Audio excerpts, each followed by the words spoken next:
చర్చించుకోబోతున్నాం ఈరోజు. 12వ అధ్యాయం 15వ శ్లోకం కావాలి. 13-14 అయిపోయింది. 12.13-14 అయిపోయింది ప్రభుజీ. 15 చెప్పండి. వెరీ గుడ్, చాలా సంతోషం, thank you very much.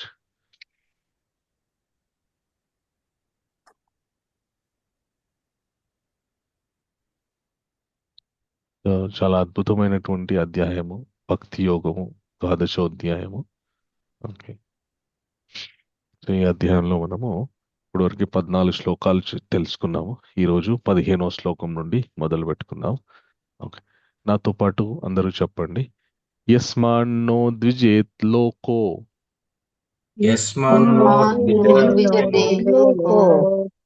Loco no ద్విజేత్ చయః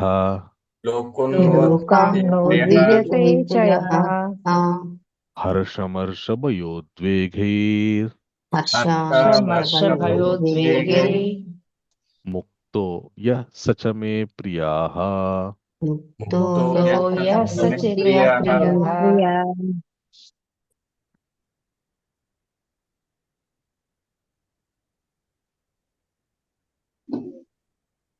మొత్తం ఒక్కొక్క లైన్ చదువుదాము. యస్మాన్నో ద్విజేత్ లోకో లోకో నో ద్విజేత్ యచః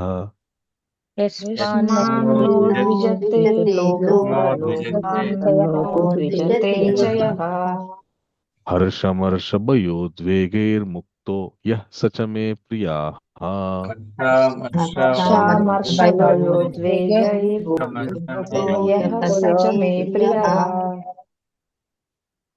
శ్లోక ఎవరైనా చదువుతారా? సరోజ మాతాజీ హ్యాండ్ రేజ్ చేసి పెట్టారు, చదువుతారా శ్లోక? చదువుతాను ప్రభుజీ. ఓం నమో భగవతే వాసుదేవాయ. యస్మాన్నో ద్విజతే లోకో లోకాన్నో ద్విజతే చయః హర్షామర్షభయోద్వేగైర్ముక్తో యః స చ మే ప్రియః. Hare thank you. కృష్ణ. హరే కృష్ణ, హరే కృష్ణ. రాణి మాతాజీ మీరు అనువాదం చదువుతారా? నేను చదువుతాను ప్రభుజీ. హరే కృష్ణ ప్రభుజీ. దండవత్ ప్రణామం ప్రభుజీ. హరే కృష్ణ, దండవత్ ప్రణామం. ఎవరికి కష్టము కలిగించని వాడును, ఎవరి చేతను కలతను గురికాని వాడును, సుఖ దుఃఖములందును మరియు భయోద్వేగములందును సమచిత్తుడే ఇండునట్టి మానవుడు నాకు మిక్కిలి ప్రియుడు. హరే కృష్ణ. హరే కృష్ణ మాతాజీ, థ్యాంక్ యూ. స్వర్ణలత మాతాజీ భాష్యం చదవండి. హరే కృష్ణ ప్రభుజీ. హరే కృష్ణ మాతాజీ. భక్తుని లక్షణమును ఇంకను కొన్ని ఇక్కడ వర్ణింపబడినవి. అట్టి భక్తునిచే ఎవరిని కష్టము గాని, వేదన గాని, భయము గాని, అసంతృప్తి గాని కలగదు. భక్తుడు అందరి పట్ల దయను కలిగి ఉన్నట్టుచే ఇతరులకు వేదన కలిగి ఉన్నట్లు ఎన్నడూను వర్తింపడు. అట్లే ఇతరులు తనకు వేదన కలిగింప యత్నించినను అతడు కలత నొందడు. భగవాని కృపచే అతడు ఎట్టి బాహ్య క్షోభములచే కలత నొందకుండునట్లు అభ్యాసం కావించుచుండును.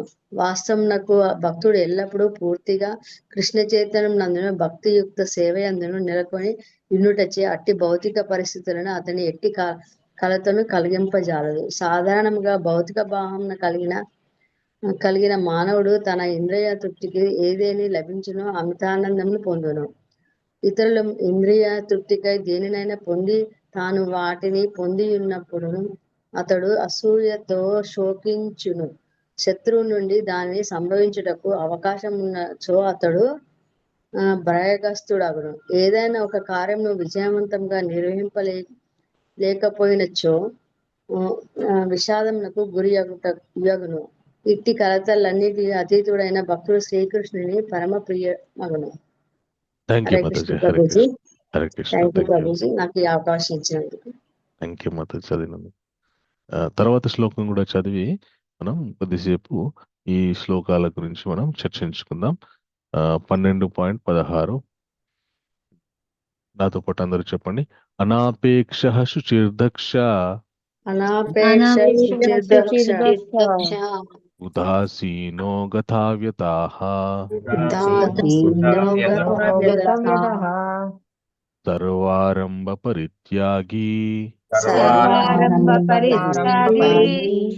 యో మద్భక్తాః సమే ప్రియాః.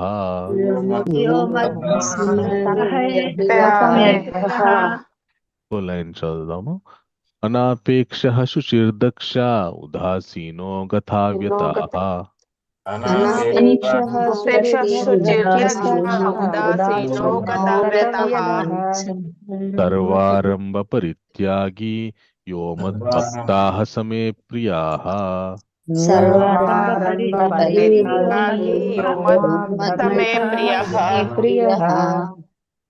కిషన్ ప్రభు శ్లోకం చదువుతారా? హరే కృష్ణ ప్రభుజీ చదువుతాను. హరే కృష్ణ చదవండి ప్రభు.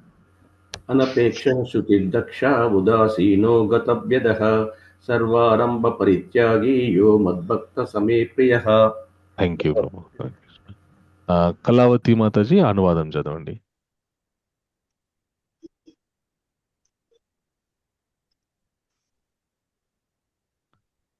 హరే కృష్ణ. కళావతి మాతాజీ ఉన్నారా? హరే కృష్ణ మాత. హరే కృష్ణ ప్రభుజీ దండవత్ ప్రణామ్. ప్రణామ్ మాత. సాధారణ కర్మ విధానములను ఆ విధానముల ఆశ్రయింపని వాడును, పవిత్రుడును, ఉదాసీనుడును, సమస్త బాధల నుండి విముక్తుడైన వాడును, ఏదేని ఫలము కొరకై తీవ్ర కృషి చేయని వాడును అగు నా భక్తుడు నాకు మిక్కిలి ప్రియుడు. హరే కృష్ణ ప్రభుజీ హరే దండవత్ కృష్ణ ప్రణామ్. మాతాజీ.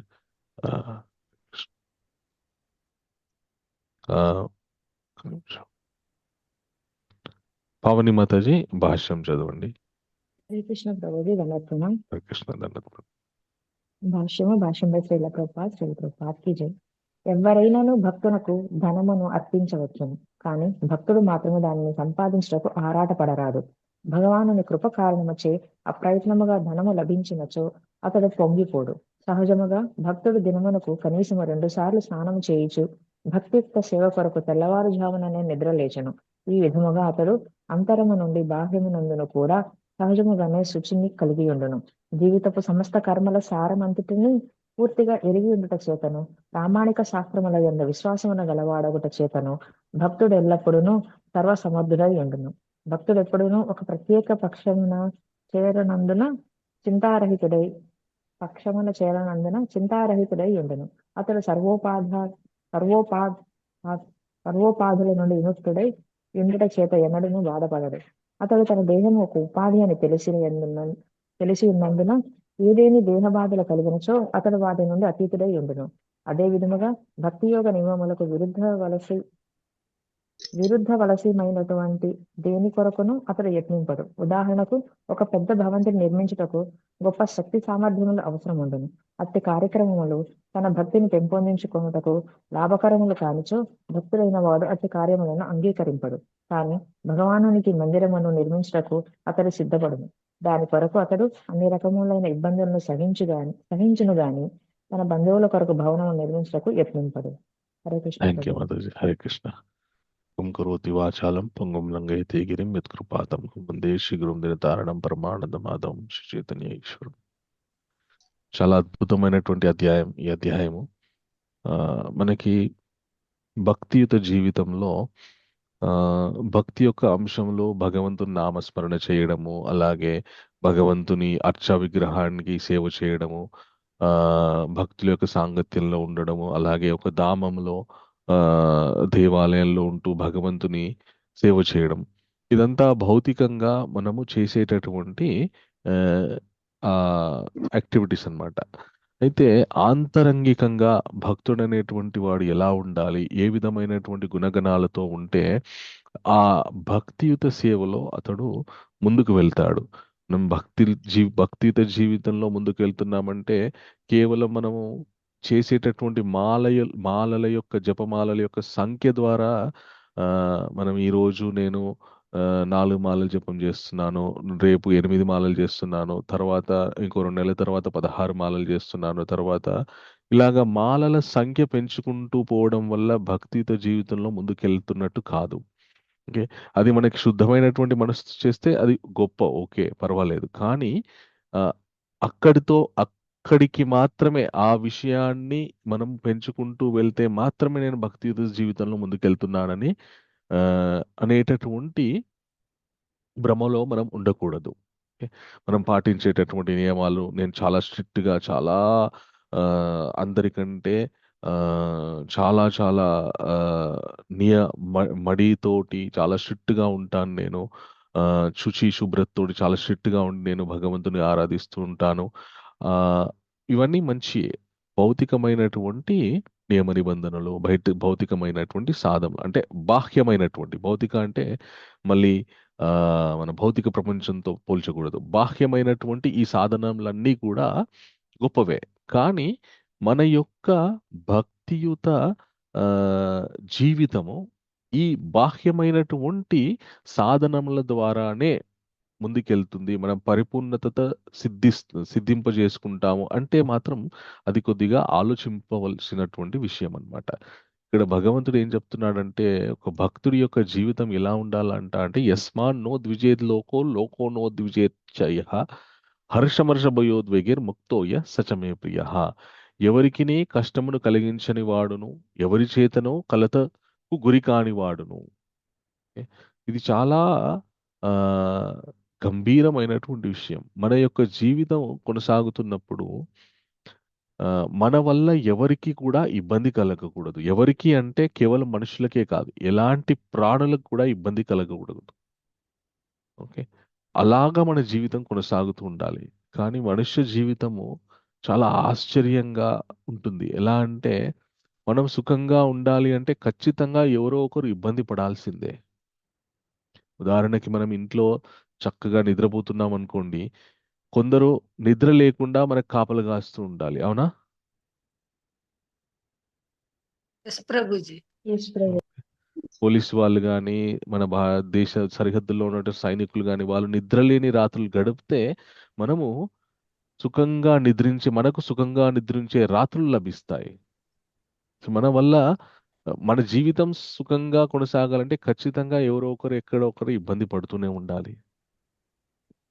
ఎంత భయంకరంగా ఉంటుంది మనుష్య జీవితం. మనుష్యుడు తన యొక్క సుఖం గురించి, తన యొక్క జీవితం సరిగ్గా కొనసాగాలంటే కొన్నిసార్లు ఎంత హానికరంగా ఉంటుంది అంటే, ఒకసారి హైదరాబాద్లో ఒక చాలా దారుణమైనటువంటి సంఘటన జరిగింది. ఇది ఆ, ఏదో ఒకరి మీద కక్ష కట్టో లేదంటే తన యొక్క క్రూరత్వాన్ని ప్రదర్శించుకోవడానికో చేసినటువంటి విషయం కాదు.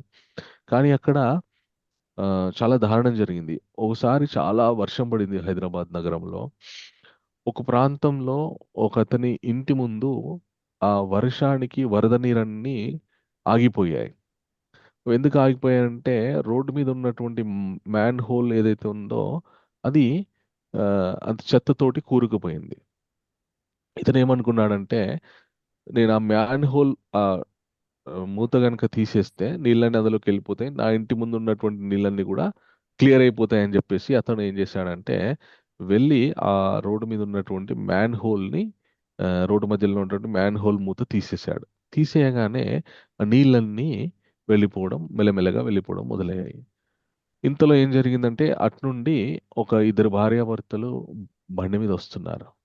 వస్తూ ఉంటే ఆ అక్కడ ఆ గుంత దగ్గర భర్త సడన్ గా బ్రేక్ వేయడం వల్ల వెనకాల కూర్చున్నటువంటి భార్య మొత్తం ఆ గుంతలోకి పడిపోయింది. ఆవిడ అసలు భర్తకి తెలియదు, వెనకాల ఉన్నటువంటి ఆవిడ ఏం జరిగిందో కూడా తెలియదు. ఆవిడ అందులో పడిపోయింది. ఆమె అడిచి ఆ ఆ, ఎవరి సహాయం అడుగుదామనేటటువంటి పరిస్థితి కూడా లేదు. ఆవిడ అందరు కూరిపోయి ఆ మ్యాన్ హోల్లో పడిపోయి ఆ నీటి ప్రవాహంతో ఆమె ఎక్కడికో వెళ్ళిపోయింది. వీళ్ళు ఎక్కడికి వెళ్ళింది, ఏమైంది, ఏం జరిగిందని తెలుసుకోవడానికి చాలా ప్రయత్నాలు చేసి తర్వాత రోడ్డు మీద ఉన్నటువంటి సీసీటీవీలు అవన్నీ చూస్తే అప్పుడు తెలిసిందనమాట, ఈవిడ మ్యాన్ హోల్లో పడిపోయి ఎక్కడో ఆవిడ శవం దొరికింది. ఇప్పుడు ఎవరైతే వ్యక్తి ఆ మ్యాన్ హోల్ తీశారో ఇప్పుడు అతన్ని మనం తప్పుగా నిందించవచ్చా? అతను ఆవిడ మీద కక్ష కట్టి ఆ ఆ విధంగా ప్లాన్ చేసి మరి ఆవిడని ఏదో చెయ్యాలని చెప్పేసి అతను అలా చేశాడా? లేదు లేదు ప్రభుజీ, ప్రభుజీ. మంచి కోసమే చేశారు, ప్రభుజీ కాకపోతే అలా అయ్యింది. తీసినప్పుడు ఆయన జాగ్రత్తగా ఉండాలి కదా ప్రభుజీ. మళ్ళీ పెట్టేంత వరకు ఆయన అక్కడ అటెండెన్స్ లో ఉండాలి కదా. ఉండాలి. అతను ఏమనుకున్నాడంటే, కరెక్ట్. నా ఇంటి ముందు ఉన్నటువంటి నీరు వెళ్ళిపోతే అయిపోతుంది అని చెప్పేసి ఆయన అనుకున్నాడు. కానీ దానివల్ల ఎంత ప్రమాదం జరిగింది. సో మనిషి జీవితంలో కూడా ఇలాగే ప్రతినిత్యం మనము సుఖంగా సాఫీగా ఉండాలి అంటే మనకే తెలియదు. మన వల్ల ఎవరెవరు ఇబ్బంది పడుతూ ఉంటే మనం ఇలా ఈ విధంగా సుఖంగా ఉంటున్నాం అనేటటువంటిది. సో ఇక్కడ భగవంతుడు ఏం చెప్తున్నాడు ఈ శ్లోకంలో? యస్మాన్నోద్విజేత్ లోకో, ఎవరికినీ కష్టమును కలిగించని వాడును. సాధ్యమైంది మరి? కాదు ప్రభుజీ. తెలుసో తెలియక కష్టం కలిగిస్తూనే ఉంటాం. కష్టం కలిగిస్తూనే ఉంటాము. సో మరి మనం భక్తియుత జీవితంలో మరి ఎలా ముందుకెళ్ళడం? ఇలాగే తెలుసో తెలియక ఎక్కడో ఒక దగ్గర ఎవరికో ఒకరికి కష్టం కలిగిస్తూనే ఉంటాం కదా, మరి ఎలాగా? చాలా కష్టం. ప్రభుజీ తెలిసి కూడా చేస్తాం ప్రభుజీ. ఓకే. సో అయితే భగవంతుడు ఎలా ఉంటుందంటే, భగవంతుడి యొక్క ప్రణాళిక, మీరు మీ పిల్లవాడితోటి ఆ, ఎక్కడికైనా వెళ్ళారనుకోండి, ఉదాహరణకి షాప్కి వెళ్ళారనుకోండి, అక్కడ ఏదో కొంటుంటే మీ పిల్లోడు ఏం చేస్తాడంటే అటు ఇటు పరిగెత్తి ఏదో ఒకటి ముట్టేసరి కింద పడేస్తాడు, అలిగిపోతుంది ఏదో ఒకటి. ఆ షాప్ అయినా అరుస్తాడు, ఏంటి మీరు మీ పిల్లల్ని జాగ్రత్త పెట్టుకోరా, మీకు తెలియదు ఆ మాత్రం షాప్కి వచ్చినప్పుడు పిల్లల్ని జాగ్రత్త పెట్టుకోవాలి, ఇప్పుడు ఎవరు కడతారు అది అంటే మీ త- ఆ మీరు ఏం చేస్తారంటే, క్షమించండి, తప్పైందండి మా పిల్లోడిది, నేను ఒప్పుకుంటా, ఆ, ఎంతో చెప్పండి నేను ఇచ్చేస్తానని చెప్పేసి ఆ జరిగినటువంటి నష్టానికి మీరు భర్తీ చేస్తారు. భర్తీ చేసి పిల్లోడిని లాగి పెట్టి కొట్టి కిందేసి, నిన్ను ఎప్పుడు దరిద్రుడా ఎక్కడికైనా తీసుకెళ్లాలంటే భయం నీతోటి అని ఆ, కొట్టేసి చంపేస్తాం పిల్లోడిని. లేదు ప్రభుజీ. ఆ పిల్లోడు లేదు చేసినటువంటి ప్రభుజీ. నష్టాన్ని మనం భర్తీ చేసేస్తాం. ఓకే. సో భగవంతుని గనక మనం నమ్ముకొని ఉంటే, మనం తెలిసి తెలియక పెట్టినటువంటి ఇబ్బందులు, ఇతరులని పెట్టినటువంటి ఇబ్బందులు ఏవైతే ఉన్నాయో అవి భగవంతుడు వాళ్ళకి ఏదో ఒక విధంగా మళ్ళీ వాటి నుండి ఉపశమనం కలిగే విధంగా వారికి ఏదో ఒక భర్తీ చేస్తారన్నమాట. ఒక వ్యక్తికి ఏదైనా కష్టం కలిగిందనుకోండి, ఆ కష్టాన్ని అధిగమించే విధంగా మనము ఏదో ఒక ఉపాయాన్నో లేదంటే ఆ, ఇంకేదో చేసామనుకోండి, ఆ వ్యక్తికి ఆ కష్టం నుండి బయటపడి మళ్ళీ ఆయన పర్లేదండి, ఏముంది ఇంకా సహజమే, జీవితం అంటే ఇంతే కదా, సహజమే కదా, ఎప్పుడు కష్ట నష్టాలతోనే ఉంటుంది కదా, పర్లేదు, ఆ కష్టం కలిగింది కానీ తీరింది, ఆయన వల్ల కష్టం కలిగింది నాకు కానీ తీరింది. సో అప్పుడు మనని వాళ్ళు దోషిగా ఆ, ఏలెత్తి చూపిస్తారా? లేదు మన ప్రభుజీ. మన వల్ల ఎవరికైనా కష్టం కలిగింది అనుకోండి, మనం ఆ దాన్ని మళ్ళీ ఇది చేసిన తర్వాత మనల్ని ఆ, వాళ్ళు మామూలుగానే ఉంటారు మరి ప్రభుజీ మనతో. సో మన వల్ల ఎవరికో కష్టం కలిగింది, వారికి కూడా తెలిసింది, మనకు కూడా తెలిసింది నా వల్ల ఆయన కష్టం కలిగిందని. సో మనం చక్కగా భగవంతుని ప్రార్థించాం, స్వామి నా వల్ల అతడికి కష్టం కలిగింది, నేను తెలిసి కావాలని చేయలేదు, దయచేసి నన్ను మన్నించండి, ఆయన ఆ బాధ నుండి ఇబ్బంది నుండి తొందరగా బయటపడే విధంగా దయచేసి అనుగ్రహించండి అని మనం మనస్ఫూర్తిగా భగవంతుని ప్రార్థించామనుకోండి, మన వల్ల జరిగినటువంటి ఇబ్బంది నుండి ఆయన బయటపడడానికి మళ్ళీ మనం భగవంతుని వేడుకున్నాం కాబట్టి భగవంతుడు వారిని మనని ఇద్దరిని కూడా అనుగ్రహించి ఆ, సుఖంగా ఉండే విధంగా అనుగ్రహిస్తారనమాట. అందుకు మానవ జీవితం, చాలా మంది ఏదో యథేచ్ఛగా గడిపేస్తుంటారనమాట జీవితాన్ని.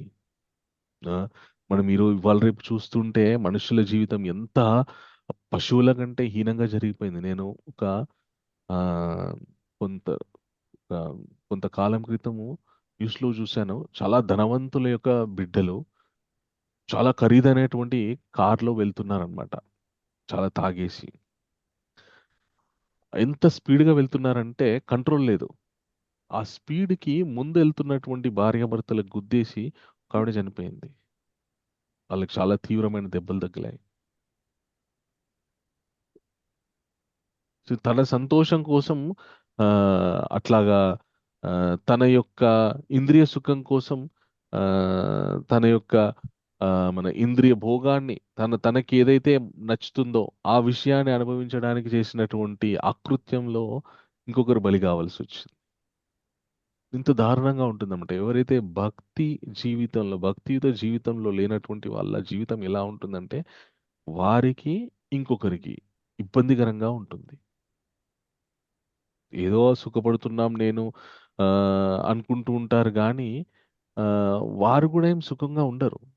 ఎస్ వాళ్ళ వల్ల ప్రభుజీ. జరిగినటువంటి దారుణాల వల్ల, మన వల్ల జరిగినటువంటి ప్రమాదాల వల్ల మనకేమన్నా శుభాలు జరుగుతాయా?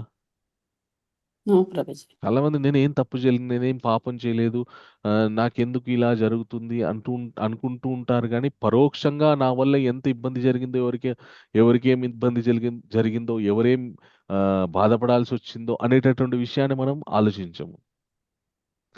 భగవంతుని నిందిస్తుంటాం, లేదంటే ఇంకొక వేరే ఎవరినో నిందిస్తుంటాం. కానీ నా వల్ల ఎవరికి ఏం నష్టం జరిగిందో అనేటటువంటి విషయాన్ని పరిశీలించుకోము. అందుకే భక్తియుత జీవితం అనేటువంటిది ఎంత ముఖ్యమో అంటే, మనము సుఖంగా నిశ్చింతగా ఉండటానికి, అలాగే ఇతరులని కూడా సుఖంగా నిశ్చింతగా మనం మన వల్ల వాళ్ళకి ఎలాంటి ఇబ్బంది కలగకుండా ఉండేటటువంటి జీవితం కేవలం భక్తియుత జీవితం మాత్రమే. మీరు ఏ విధమైనటువంటి జీవిత విధానాన్ని ఎంచుకున్నా కూడా ఏదో ఒక విధంగా ఇతరులని ఇబ్బంది పెట్టాల్సి వస్తుంది. మన భక్తియుత జీవితంలో కూడా ఇబ్బందులు పెట్టాల్సి వస్తుంది. కానీ ఇక్కడ మనము భగవంతుని ప్రతినిత్యం శరణు కోరుకోవడం వల్ల మన వల్ల ఇబ్బందులు పడుతున్నటువంటి వ్యక్తులకు కూడా లాభపడే విధంగా భగవంతుని అనుగ్రహించమని మనం కోరుకుంటూ ఉంటాం. కాబట్టి ఈ భక్తియుత జీవితం అనేటువంటిది ఏదైతే ఉందో అది అన్ని విధాల శ్రేయస్కరం అన్నమాట. సో ఈ అధ్యాయంలో చెప్పినటువంటి గుణగణాలు ఏవైతే ఉన్నాయో భక్తుడు ఖచ్చితంగా పెంపొందించుకోవాల్సిందే. పెంపొందించుకుంటే అప్పుడు కొన్ని మన ప్రయత్నం వల్ల పెంపొందించుకోవాలి, కొన్ని మనం చేస్తున్నటువంటి సాధన వల్ల మనకి సహజంగా వచ్చేస్తాయి, చాలా సహజంగా వచ్చేస్తాయి. తర్వాత గుణగణము ఏం చెప్పారు భగవంతుడు అంటే, ఎవరి చేతను కలతకు గురి కానివాడును, సుఖదుఖములయందు మరియు భయోద్వేగములయందును సమచిత్తుడై ఉండునట్టి మానవుడు నాకు మిక్కిలి ప్రియుడు. దీంట్లో భగవంతుడు సూచించినటువంటి ఈ గుణగణాలు మనం పెంపొందించుకుంటే గనక భగవంతునికి మనం చాలా దగ్గరవుతాం. ఎన్నో ప్రయాసాలు చేస్తుంటాం భగవంతుని యొక్క అనుగ్రహం పొందడానికి మనం. కానీ భగవంతుడు చెప్పినటువంటి గుణగణాలు పెంపొందించుకుంటే ఆయనకి దగ్గరవుతాం అనేటటువంటి విషయాన్ని మర్చిపోయి ఎన్నో కర్మలు, ఎన్నో వ్రతాలు, నోములు, ఎన్నో ఉపవాసాలు ఇవన్నీ చేస్తూ ఉంటాం. వాటన్నిటికంటే కూడా స్వామి ఏం చెప్పారు, ఆయనకు దగ్గర అవ్వడానికి నేను చేసే ప్రయత్నం ఏదైతే ఉందో, ఈ వ్రతం కానీ, నోము కానీ, ఉపవాసం కానీ పర్వాలేదు, నన్ను నేను శుద్ధీకరణ చేసుకోవడానికి, నాలో ఉన్నటువంటి అనర్థాలను తొలగించుకోవడానికి నేను చేస్తున్నాను అనే భావనతోటి చేస్తే మనం భగవంతునికి దగ్గర అవుతాం. లేదు కేవలం ఏదో భౌతిక ప్రయోజనం గురించి చేస్తున్నామంటే ఆ ప్రయోజనం మనకి తీరొచ్చు, కానీ దాంతో పాటు మన లోపల కూడా అనర్థాలు కలిగేటటువంటి అవకాశం కూడా ఉంది, అహంకారం పెరిగేటటువంటి అవకాశం కూడా ఉందన్నమాట. కాబట్టి భక్తుడు ఎలా ఉండాలి అంటే, ఎప్పుడు కూడా ఏ విషయం యందు కూడా కలత చెందకూడదు, అది ఏదైనా కావచ్చు. ఒకసారి శ్రీపాద రామానుజాచార్యుల వారి యొక్క జీవితంలో వారి జీవితం మనుష్య జాతికి మొత్తానికి ఆదర్శనీయమైనటువంటి జీవితం అన్నమాట. వారి జీవితంలో జరిగినటువంటి సంఘటనలు మనం పరిశీలిస్తే అబ్బా ఇలాగుండాలా భక్తుడు అనేటటువంటి విషయాలు మనకి తెలుస్తాయి. వారు చాలా చిన్నతనంలో తండ్రిని కోల్పోవాల్సి వచ్చింది. వాళ్ళ తల్లిదండ్రులకి ఏకైక మగ సంతానం ఆయన. చిన్నతనంలో, ఆయన కంటే ముందు ఆడపిల్లలే, చిన్నతనంలోనే తండ్రిని కోల్పోవాల్సి వచ్చింది. ఇంకా చాలా కష్టాలు పడుతూ ఆయన యొక్క అక్క చెల్లెళ్ళ పెళ్ళిళ్ళు అవి చేయడం జరిగింది. ఈ కష్టాలు పడుతూనే ఆయన సాక్షాత్ ఆదిశేషుడి యొక్క అంశ, భగవంతుని యొక్క శయనమైనటువంటి ఆదిశేషుడి యొక్క అంశ. కానీ భగవంతుని యొక్క పార్షదులు ఎవరైనా గనక అవతారాన్ని స్వీకరిస్తే వారికి తాము నిజంగా ఎవరి అంశ అనేటటువంటి స్పృహ ఉండదు. నేను భగవంతుడి యొక్క ఉదాహరణకి మనకి రామాయణం తీసుకున్నా, మహాభారతం తీసుకున్నా ఆ, ఎంతో మంది భగవంతుని పక్కనే ఉండి నిత్యం సేవ చేసిన వాళ్ళు ఉన్నారు. భగవంతుడికి తప్ప మిగతా ఎవరికి కూడా వాళ్ళు ఎవరము అనేటటువంటి స్పృహ ఉండదు.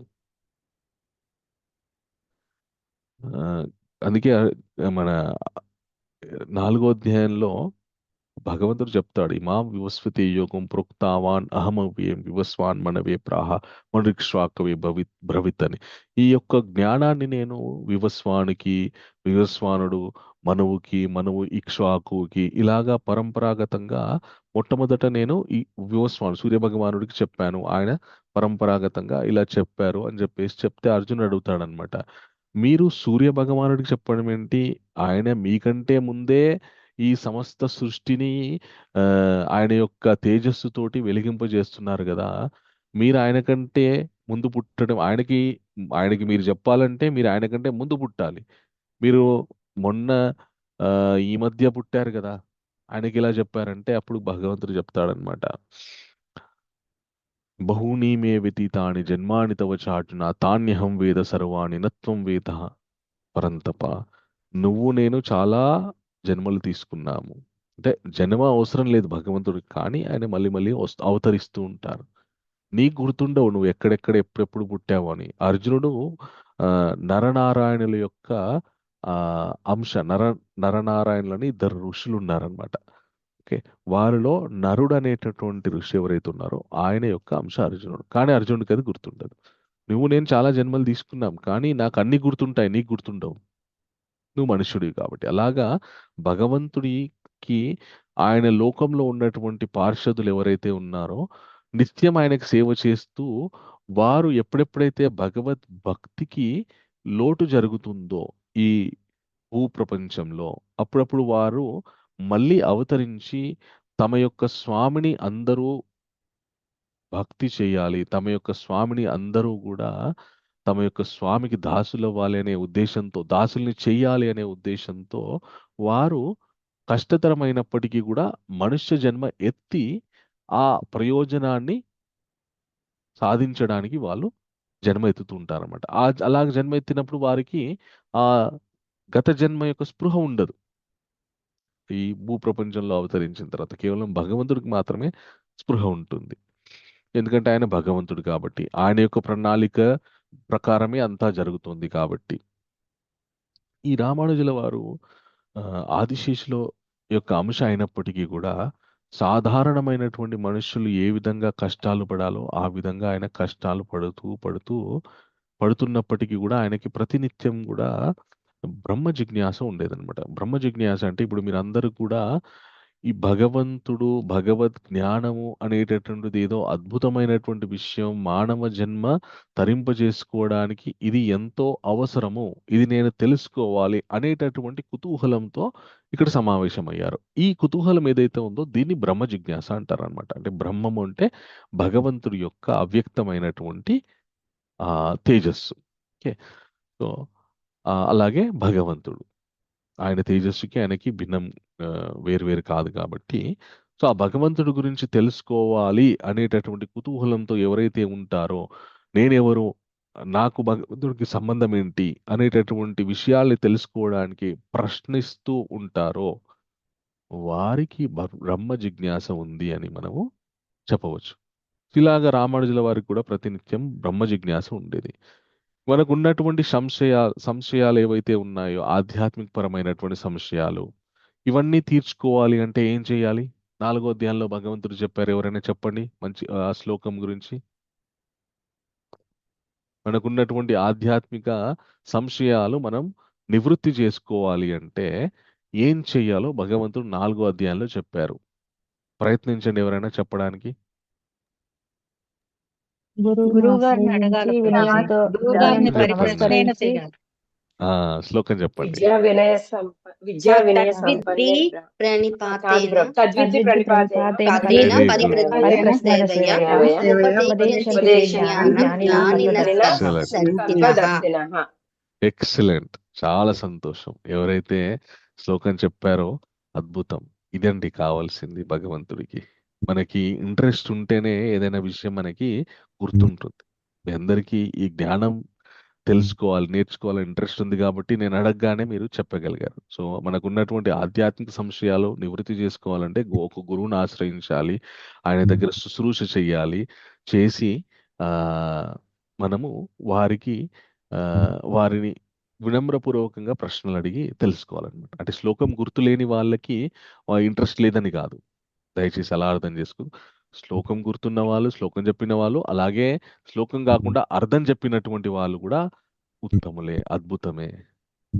శ్లోకం గుర్తుంటేనే మనకి చాలా గ్రేట్ అని కాదు, అర్థం గుర్తున్నా కూడా చాలా గొప్ప, గ్రేట్. ఓకే. సో మీ అందరికీ కూడా ఎలాగా మనం ఉన్నటువంటి ఆధ్యాత్మిక సంశయాలు నివృత్తి చేసుకోవాలో తెలిసింది, చాలా గొప్ప. అలాగే రామానుజుల వారు కూడా ఏం చేశారంటే ఒక గురువుని ఎంచుకున్నారనమాట. ఆయన పేరు యాదవ ప్రకాశ. వీరు ఆ మనం ఉన్నటువంటి సాంప్రదాయం ఏదండి? మనం ఇప్పుడు గౌడీయ ఇస్కాన్ మధ్వ గౌడీయ సంప్రదాయం. సాంప్రదాయం. Very good. ఓకే. సో ఈ ఇస్కాన్ పాటిస్తున్నటువంటి సాంప్రదాయం ఏంటంటే బ్రహ్మ మధ్వ గౌడీయ సాంప్రదాయం. దీని యొక్క మూలం ఏ సిద్ధాంతం నుండి వచ్చింది అంటే ద్వైత. మనకి 3 సిద్ధాంతాలు ఉన్నాయి ప్రాచుర్యంలోకి: అద్వైతము, విశిష్టాద్వైతము, ద్వైతము అని చెప్పేసేసి. ఓకే. సో ద్వైత సాంప్రదాయ విశిష్ట మన ఈ యాదవ ప్రకాశుల వారు అద్వైత సాంప్రదాయానికి, అద్వైత సిద్ధాంతంలో తమ యొక్క విద్యని నే నిర్వ నేర్చుకున్నటువంటి వారన్నమాట. సో వారి దగ్గరికి రామానుజుల వారు వెళ్ళారు. వారికి తమని తాము సమర్పించుకొని, అయ్యా స్వామి, అప్పటికి రామానుజుల వారికి వివాహం కూడా జరిగిపోయింది. తనని తాను సమర్పించుకొని, స్వామి మీ దగ్గర నేను చాలా ఆధ్యాత్మికపరమైనటువంటి విషయాలు నేర్చుకోవాలనుకుంటున్నాను, దయచేసి నన్ను అనుగ్రహించండి, నాకు ఆధ్యాత్మిక విద్యను బోధించండి అని వారు వేడుకోవడం జరిగింది. వారు కూడా తమని రామానుజుల వారిని శిష్యుడిగా స్వీకరించడం జరిగింది. జరిగిన తర్వాత రామానుజుల వారు చాలా చాలా చాలా ప్రతిభని కనబరుస్తూ ఉండేవారు అనమాట. ఉన్నటువంటి శిష్యులుగా యాదవ్ ప్రకాష్ల వారికి ఉన్నటువంటి శిష్యులందరిలోకెల్లా రామానుజుల వారు చాలా ప్రతిభని ఆయన కనబరుస్తూ ఉండేవారు. అయితే ఒకసారి ఈ యాదవ్ ప్రకాష్ల వారు ఒక సంస్కృత శ్లోకం చెప్తారనమాట. అది భగవంతుని యొక్క చరణార విందాలని స్తుతిస్తూ ఉంటుంది. భగవంతుని యొక్క చరణార విందాలు చాలా అద్భుతంగా ఉంటాయి, ఏ రంగులో ఉంటాయి అని స్తుతిస్తూ ఉంటుంది. ఆ యాదవ్ ప్రకాష్ల వారు ఏమంటారంటే భగవంతుని యొక్క చరణార విందాలు ఈ రకమైనటువంటి రంగులో ఉంటాయి. అది ఏ రకం అంటే ఒక మర్కట మన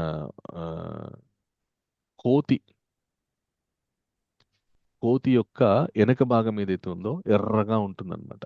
సో ఆ విధంగా ఎర్రగా ఉంటాయి భగవంతుని యొక్క పాదములు అని చెప్పేసి ఆయన చెప్తూ ఉంటారు. చెప్తూ ఉంటే రామానుజుల వారికి నచ్చదు అది.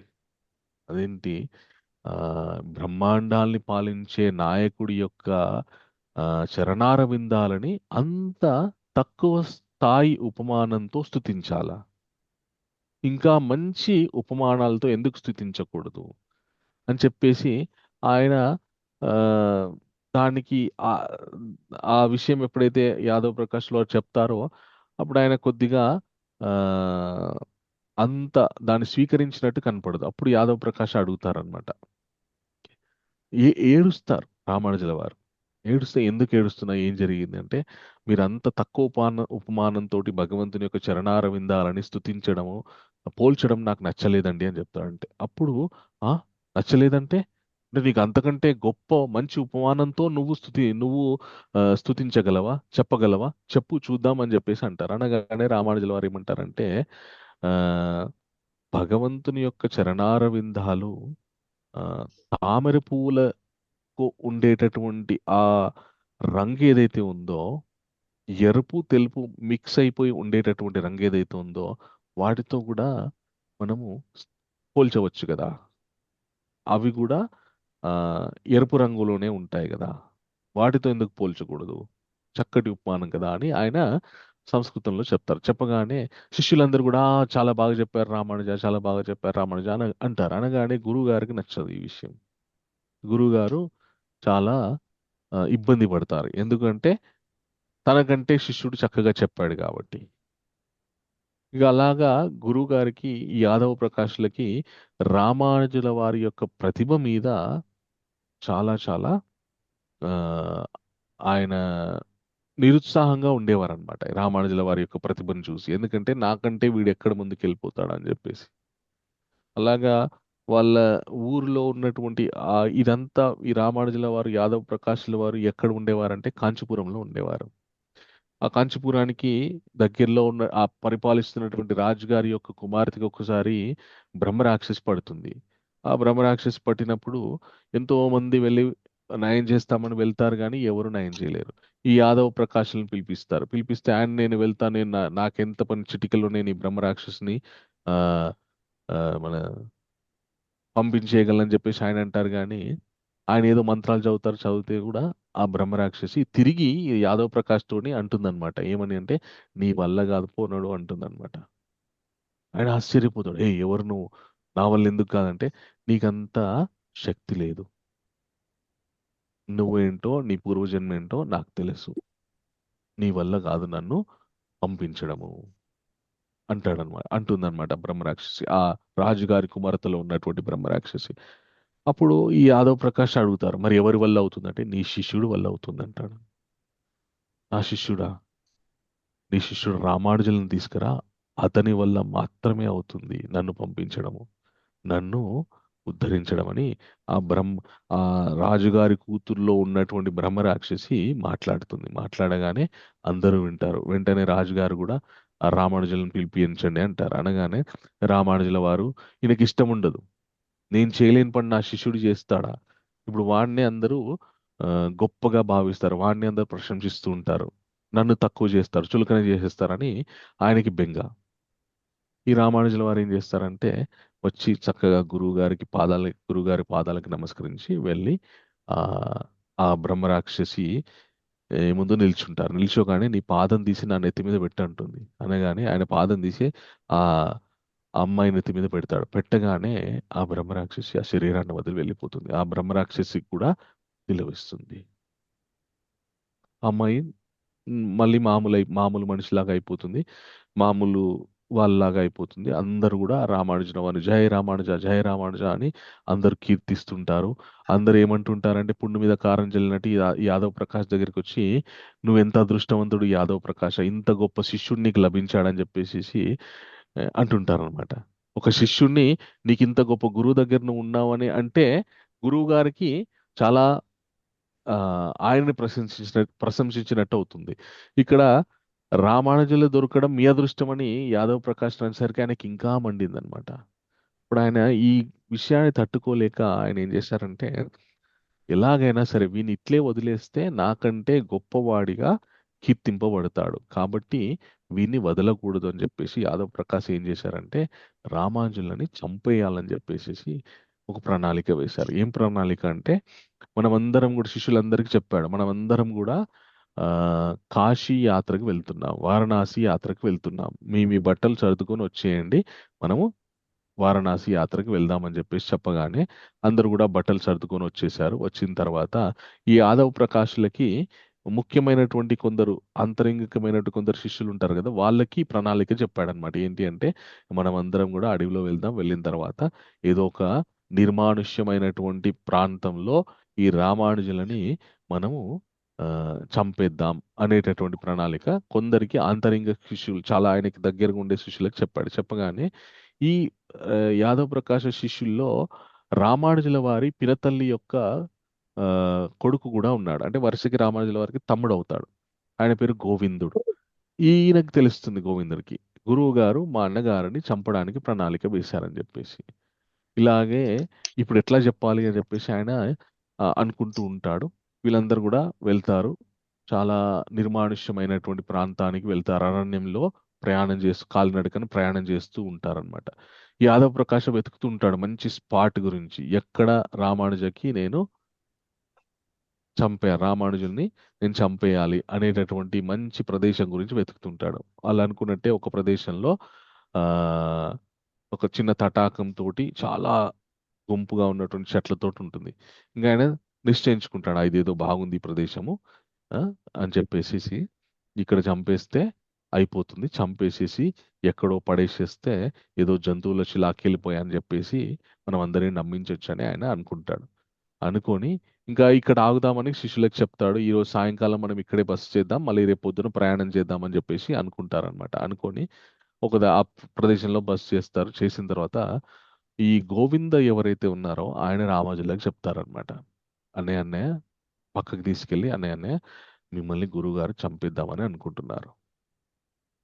దయచేసి మీరు ఇక్కడ నుండి వెంటనే వెళ్ళిపోండి. లేకపోతే మీ ప్రాణానికి హాని ఉంది అని చెప్తాడు. చెప్పగానే రామానుజు ఏమంటారంటే గురువుగారి చేతిలో చావడం కంటే అదృష్టం ఏముంది? అంతకంటే అదృష్టం. వారికి నా వల్ల ఇబ్బంది కలుగుతుంది.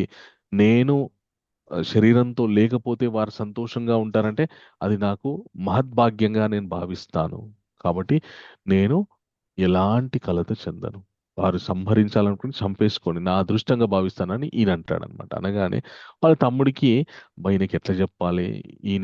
అది ఒక ఉత్తమమైనటువంటి భక్తుడికి తనకి ప్రాణానికి హాని ఉంది, తన ప్రాణానికి ఆపద ఉంది, తన తనని సంహరించడానికి ఇతరులు ప్రణాళిక వేస్తున్నారన్నా కూడా ఆయన బాధపడలేదు. ఎందుకంటే అతను అంత నమ్మారు గురువుని, అంత గౌరవించారు. అలాగే భగవంతుడు చెప్పినటువంటి విషయాల్ని ఆయన అంతా పాటించడానికి ప్రయత్నం చేశారనమాట.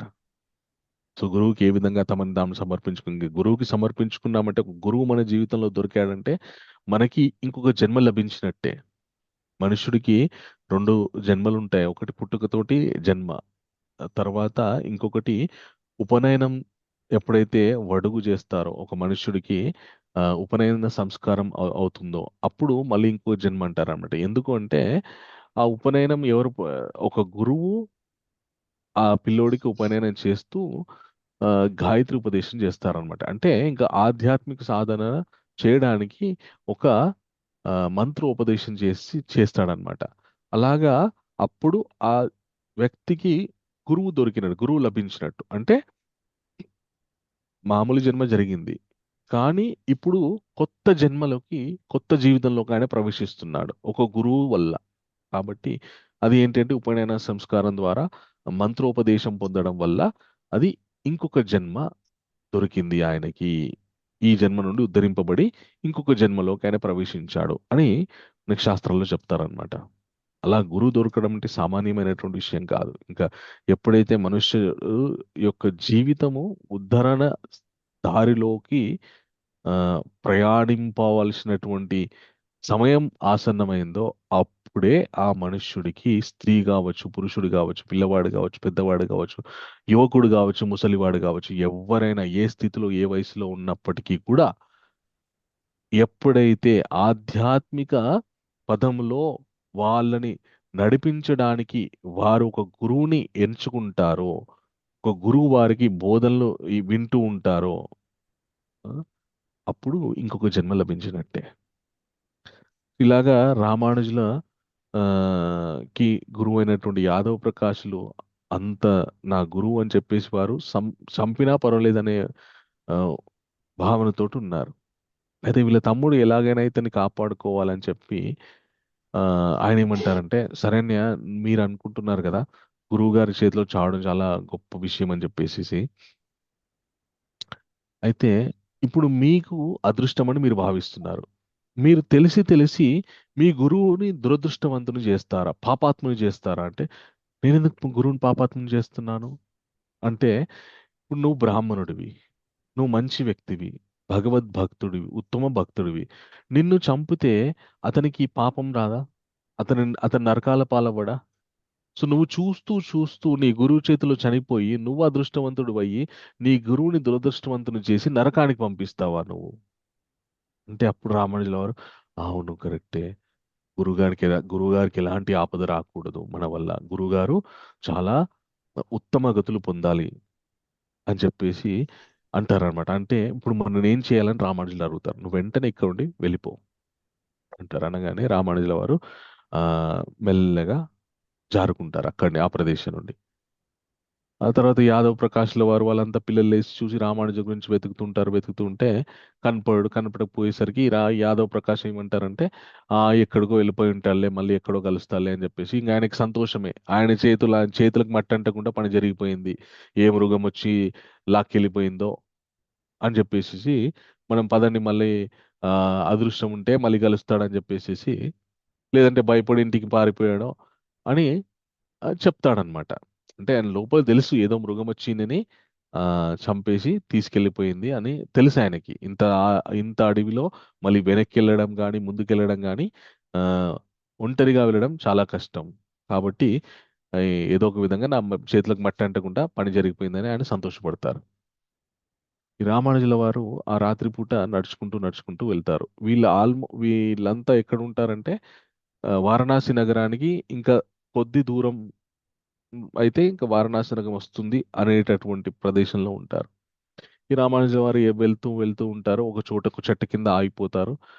అక్కడ ఒక ఇద్దరు దంపతులు ఈయన కలుస్తారనమాట. కలిసి ఎవరు నువ్వు ఏంటి అని అడిగితే ఆయన చెప్తారనమాట. నేను ఇట్లా కాంచీపురం నుండి వస్తున్నాను, మా గురుగారితో వెళ్తుంటే ఇలా జరిగింది, నా ప్రాణానికి హాని ఉండే, నా తమ్ముడు నన్ను వెళ్ళిపోమన్నాడు కాబట్టి నేను తిరిగి మళ్ళీ ఇక్కడికి రావడం జరిగిందంటే అప్పుడు సరే పర్లేదులే, ఇక ఇంత రాత్రిపూట నడవడం ఒంటరిగా వెళ్ళడం మంచి ఆ అంటే ఏదైనా క్రూర మృగాలు నిన్ను సంహరించవచ్చు, కాబట్టి నువ్వు ఈ రాత్రికి మాతోటే ఉండు, తెల్లవారు లేచి నువ్వు ప్రయాణం చెయ్యి అని చెప్తారు. చెప్పగానే ఆయన కూడా ఆ దంపతులతో అక్కడే ఉంటారు. ఉన్న తర్వాత చాలా రాత్రిపూట ఆ ఆ దంపతుల్లో ఒక ఆవిడ ఎవరైతే ఉందో స్త్రీ, ఆవిడ నాకు దాహం వేస్తుంది, కొన్ని నీళ్లు తెచ్చేయండి అని అడుగుతుంది అనమాట. అడగానే ఈ రామానుజుల వారు ఏం చేస్తారంటే మేల్కొని అమ్మ నేను తెచ్చిస్తానని చెప్పేసి ఆయన ఆ, ముందుకెళ్తుంటారు. ఒక ఆ, ఓ 10, 15, 50 అడుగులు దూరం వెళ్ళిన తర్వాత కొందరు జనాలు కనిపిస్తుంటారు. అప్పుడప్పుడే తెల్లవారుతూ ఉంటుంది, కొందరు జనాలు కనిపిస్తూ ఉంటారు అనమాట. ఈయన ఆ జనాలు ఎక్కడి నుండి వస్తున్నారని చూస్తే అక్కడ ఒక మంచినీటి బావి ఉంటుంది. ఆ బావి దగ్గర ఆ కి వెళ్తాడు. వెళ్ళి ఆ బావి దగ్గర నుండి నీళ్ళు తీసుకొని అడుగుతారనమాట. ఇది ఎక్కడ, ఏ ప్రాంతం ఇది, నేను ఎక్కడున్నానంటే మీరు కాంచీపురంలో ఉన్నారని చెప్తారు. చెప్పగానే ఆయన ఆశ్చర్యపోతాడు. ఎక్కడో కాశీనగరానికి దగ్గరలో ఉన్నటువంటి వాణ్ణి ఇంత తక్కువ సమయంలో రాత్రిపూట నాకు తెలియకుండా నేను ఇంత దూరం ఎలా రాగలిగానని. అలాగా భగవంతుడు ఆ దంపతులు ఎవరో కాదు, రామానుజుల వారు కాంచీపురంలో ఉన్నప్పుడు వరదరాజ పెరుమాల్ని కొలుస్తూ ఉండేవారనమాట. ఆ స్వామియే వచ్చి రామానుజుల వారిని రక్షించడం జరిగింది. ఈ భగవంతుడు ఇక్కడ చెప్పినట్టు, ఈ శ్లోకంలో ఈరోజు చెప్పినట్టు, మన వల్ల ఇతరులకు ఇబ్బంది కలగకూడదు, అలాగే మనము ఇతరుల వల్ల కలత చెందకూడదు, ఇతరులు పెట్టేటటువంటి ఇబ్బందులు కష్టాల వల్ల మనం కలత చెందకూడదు అని చెప్పారు. ఈ రామానుజుల వారి జీవితంలో ఆ తన ప్రాణానికి హాని ఉన్నప్పటికీ కూడా ఆయన ఒక్క క్షణం కూడా భయపడలేదు. ఎందుకంటే ఆయన ప్రతీదీ భగవంతుని యొక్క ప్రణాళికయే అని దృఢ నిశ్చయంతో 100% అర్థం చేసుకున్నటువంటి గొప్ప భక్తుడు రామానుజుల వారు. మన జీవితం కూడా అంత మనం అభ్యాసం చేస్తే, గురువుని అనుగమిస్తూ అంత అభ్యాసం చేస్తే మనం కూడా ఈ స్థితికి వెళ్ళడము సులభమవుతుంది. మన ప్రయత్నం వల్ల మనం ఇతరులను ఇబ్బంది పెట్టకుండా, ఇతరుల వల్ల నేను ఇబ్బంది పడకుండా ఉండడం అనేటువంటిది అసాధ్యం. ఏ విషయం ఎప్పుడు ఎట్లా జరిగినా కూడా సంతోషంగా ఇక్కడ ఆ సుఖ దుఃఖముల యందు మరియు భయోద్వేగముల యందు సమచిత్తుడై ఉండునట్టి మానవుడు. సుఖమస్తే మనందరికీ సంతోషమే. సుఖం కాబట్టి శరీరానికి మనకి ఆహ్లాదంగా ఉంటుంది కాబట్టి సంతోషమే. మరి భయము ఆపద వస్తే పొరపాటున కూడా మనము దాన్ని అప్పుడు నిశ్చయంగా ఉండలేము. చాలా ఆందోళనకు గురైపోయి అయ్యో నాకెందుకు ఇలా జరుగుతుంది, నాకెప్పుడు ఇలాగే జరుగుతుంది, ఇప్పుడు నేనేం చెయ్యాలి, అసలు మనము మనకున్నటువంటి ప్రజ్ఞ కూడా కోల్పోతాం. మనకున్నటువంటి ఆపదలు, సడన్ గా మనకి ఏదైనా ఆపద వచ్చిందనుకోండి, మనకి నార్మల్గా ఉన్నప్పుడు మనకి ఎన్నో ప్రణాళికలు వేసుకొని ఉంటాం అనమాట. ఈ ఆపద వస్తే ఇట్లా చేయాలి, ఈ ఆపద వస్తే దీన్ని మన ఇంట్లోనే ఒక్కొక్కసారి మనకి శరీరానికి ఏదైనా వ్యాధి వచ్చింది అనుకోండి, ఈ మందులు కొన్ని మందులు పెట్టుకొని ఉంటాం మనం. ఏదైనా వ్యాధి వస్తే అది వేసుకోవాలి ఇది వేసుకోవాలని చెప్పేసి పెట్టుకుంటాం. కానీ సడన్ గా ఏదో వ్యాధి వచ్చింది అనుకోండి, మనకి అసలు ఇంట్లో మందులు ఉన్నాయనే విషయం కూడా గుర్తుండదు, మళ్ళీ డాక్టర్ దగ్గరికి పరిగెత్తాల్సిందే. అట్లా ఉంటదన్నమాట మన జీవితం. కాబట్టి ఒక భక్తుడు ఆ, ఎంత భగవంతుని నమ్ముకొని భగవంతుడు చెప్పినటువంటి విషయాల్ని తెలుసుకుంటూ అర్థం చేసుకుంటూ ఉంటూ అభ్యాసం చేస్తూ, మనకి ఈ అధ్యాయంలో భగవంతుడు చెప్పాడనమాట. ఈ భక్తియుత సేవ ఏదైతే మొట్టమొదట ఈ అధ్యాయం మొదలే ప్రశ్న, అర్జును యొక్క ప్రశ్నతోటి మొదలవుతుంది. మిమ్మల్ని ఎలాగ ఉపాసించడం గొప్ప, ఏ విధంగా ఉపాసిస్తే మీకు ఆ, తొందరగా దగ్గర అవ్వగలము, నిరాకారమా సాకారమా అనే ప్రశ్న నుండి మొదలవుతుంది. భగవంతుడు సాకారంతో నా సాకార రూపాన్ని ఉపాసన చేయడం అనేటువంటిది ఏదైతే ఉందో చాలా తొందరగా సులభంగా ఆ, నా యొక్క అనుగ్రహం పొందుతారు, చాలా సులభము, నిరాకారం కష్టము అని చెప్పి అర్జునుడికి ఒక ఉపాయాన్ని చెప్తాడు. నువ్వు ఎందుకు భయపడుతున్నావు, నువ్వు నన్ను నా మీద నీ యొక్క ఓకే, సో నా మీద నీ యొక్క భారాన్ని నన్ను శరణు కోరుకో, ఓకే అని చెప్పి మొదలు పెడతాడనమాట భగవంతుడు. ఆ ఆ, క్లేశోదిక్తరి తేషాం అవ్యక్త ఆసక్తి చేతస అవ్యక్తో హి గత దుఃఖం దేహాద్భిర్వాప్తి హేతు సర్వాణి కర్మాణి మై సన్యాస మత్పరః అనన్యేనైవ యోగేన మాం ధ్యాయంతుపాసతే తేషాం అహం సముద్ధార్థం మృత్యు సంసార సాగరాత్ భవామి నచ్చి చిరత్పార్త అని చెప్తాడనమాట. నీకెందుకయ్యా, నువ్వు నన్ను నమ్ముకో, నా శరణు కోరుకో, నిన్ను ఈ మృత్యు సంసారాలు అనేటువంటి ఈ చక్రంలో నేను నిన్ను బయటపడేస్తాను అని భగవంతుని నన్ను నమ్ముకో అని చెప్పేసి చెబుతూ మొదలు పెడతాడనమాట ఉపాయం. ఏ విధంగా భగవంతునికి సులభంగా దగ్గరవ్వాలనేటటువంటి ఉపాయం అక్కడి మొదలవుతుంది. అక్కడి మొదలై ఒకవేళ నన్ను నమ్ముకోవడంలో, నాకు భక్తి చేయడంలో నీకేదన్నా ఇబ్బంది కలిగింది, అభ్యాసేపి అసమర్థోసి మత్కర్తుం పరమోభవ మదర్థమపి కర్మాని కుర్వాన్ స్థిమ వాప్సిసి అని చెప్తారు. మళ్ళా ఒకవేళ నన్ను నమ్మడంలో, నా భక్తి చేయడంలో నీకు ఇది బోధపడట్లేదు, అభ్యాసోపి అసమర్థోసి, ఒకవేళ ఇది అభ్యాసం చేయడం నీ వల్ల అవ్వట్లేదు, అప్పుడు సులభంగా ఇంకొక విషయాన్ని కూడా చెప్తాను నేను. ఏంటి అంటే, నా గురించి నువ్వు ఏదైనా కర్మలు చేస్తూ ఉండు, అలాగ కూడా నువ్వు నన్ను మెల్లమెల్లగా క్రమక్రమంగా నా భక్తి నీకు అలవడుతుంది అని చెప్పి ఈ తర్వాత గుణగణాలు చెప్తాడనమాట. ఫస్టే ఉపాయం చెప్పేస్తాడు స్వామి ఈ అధ్యాయంలో.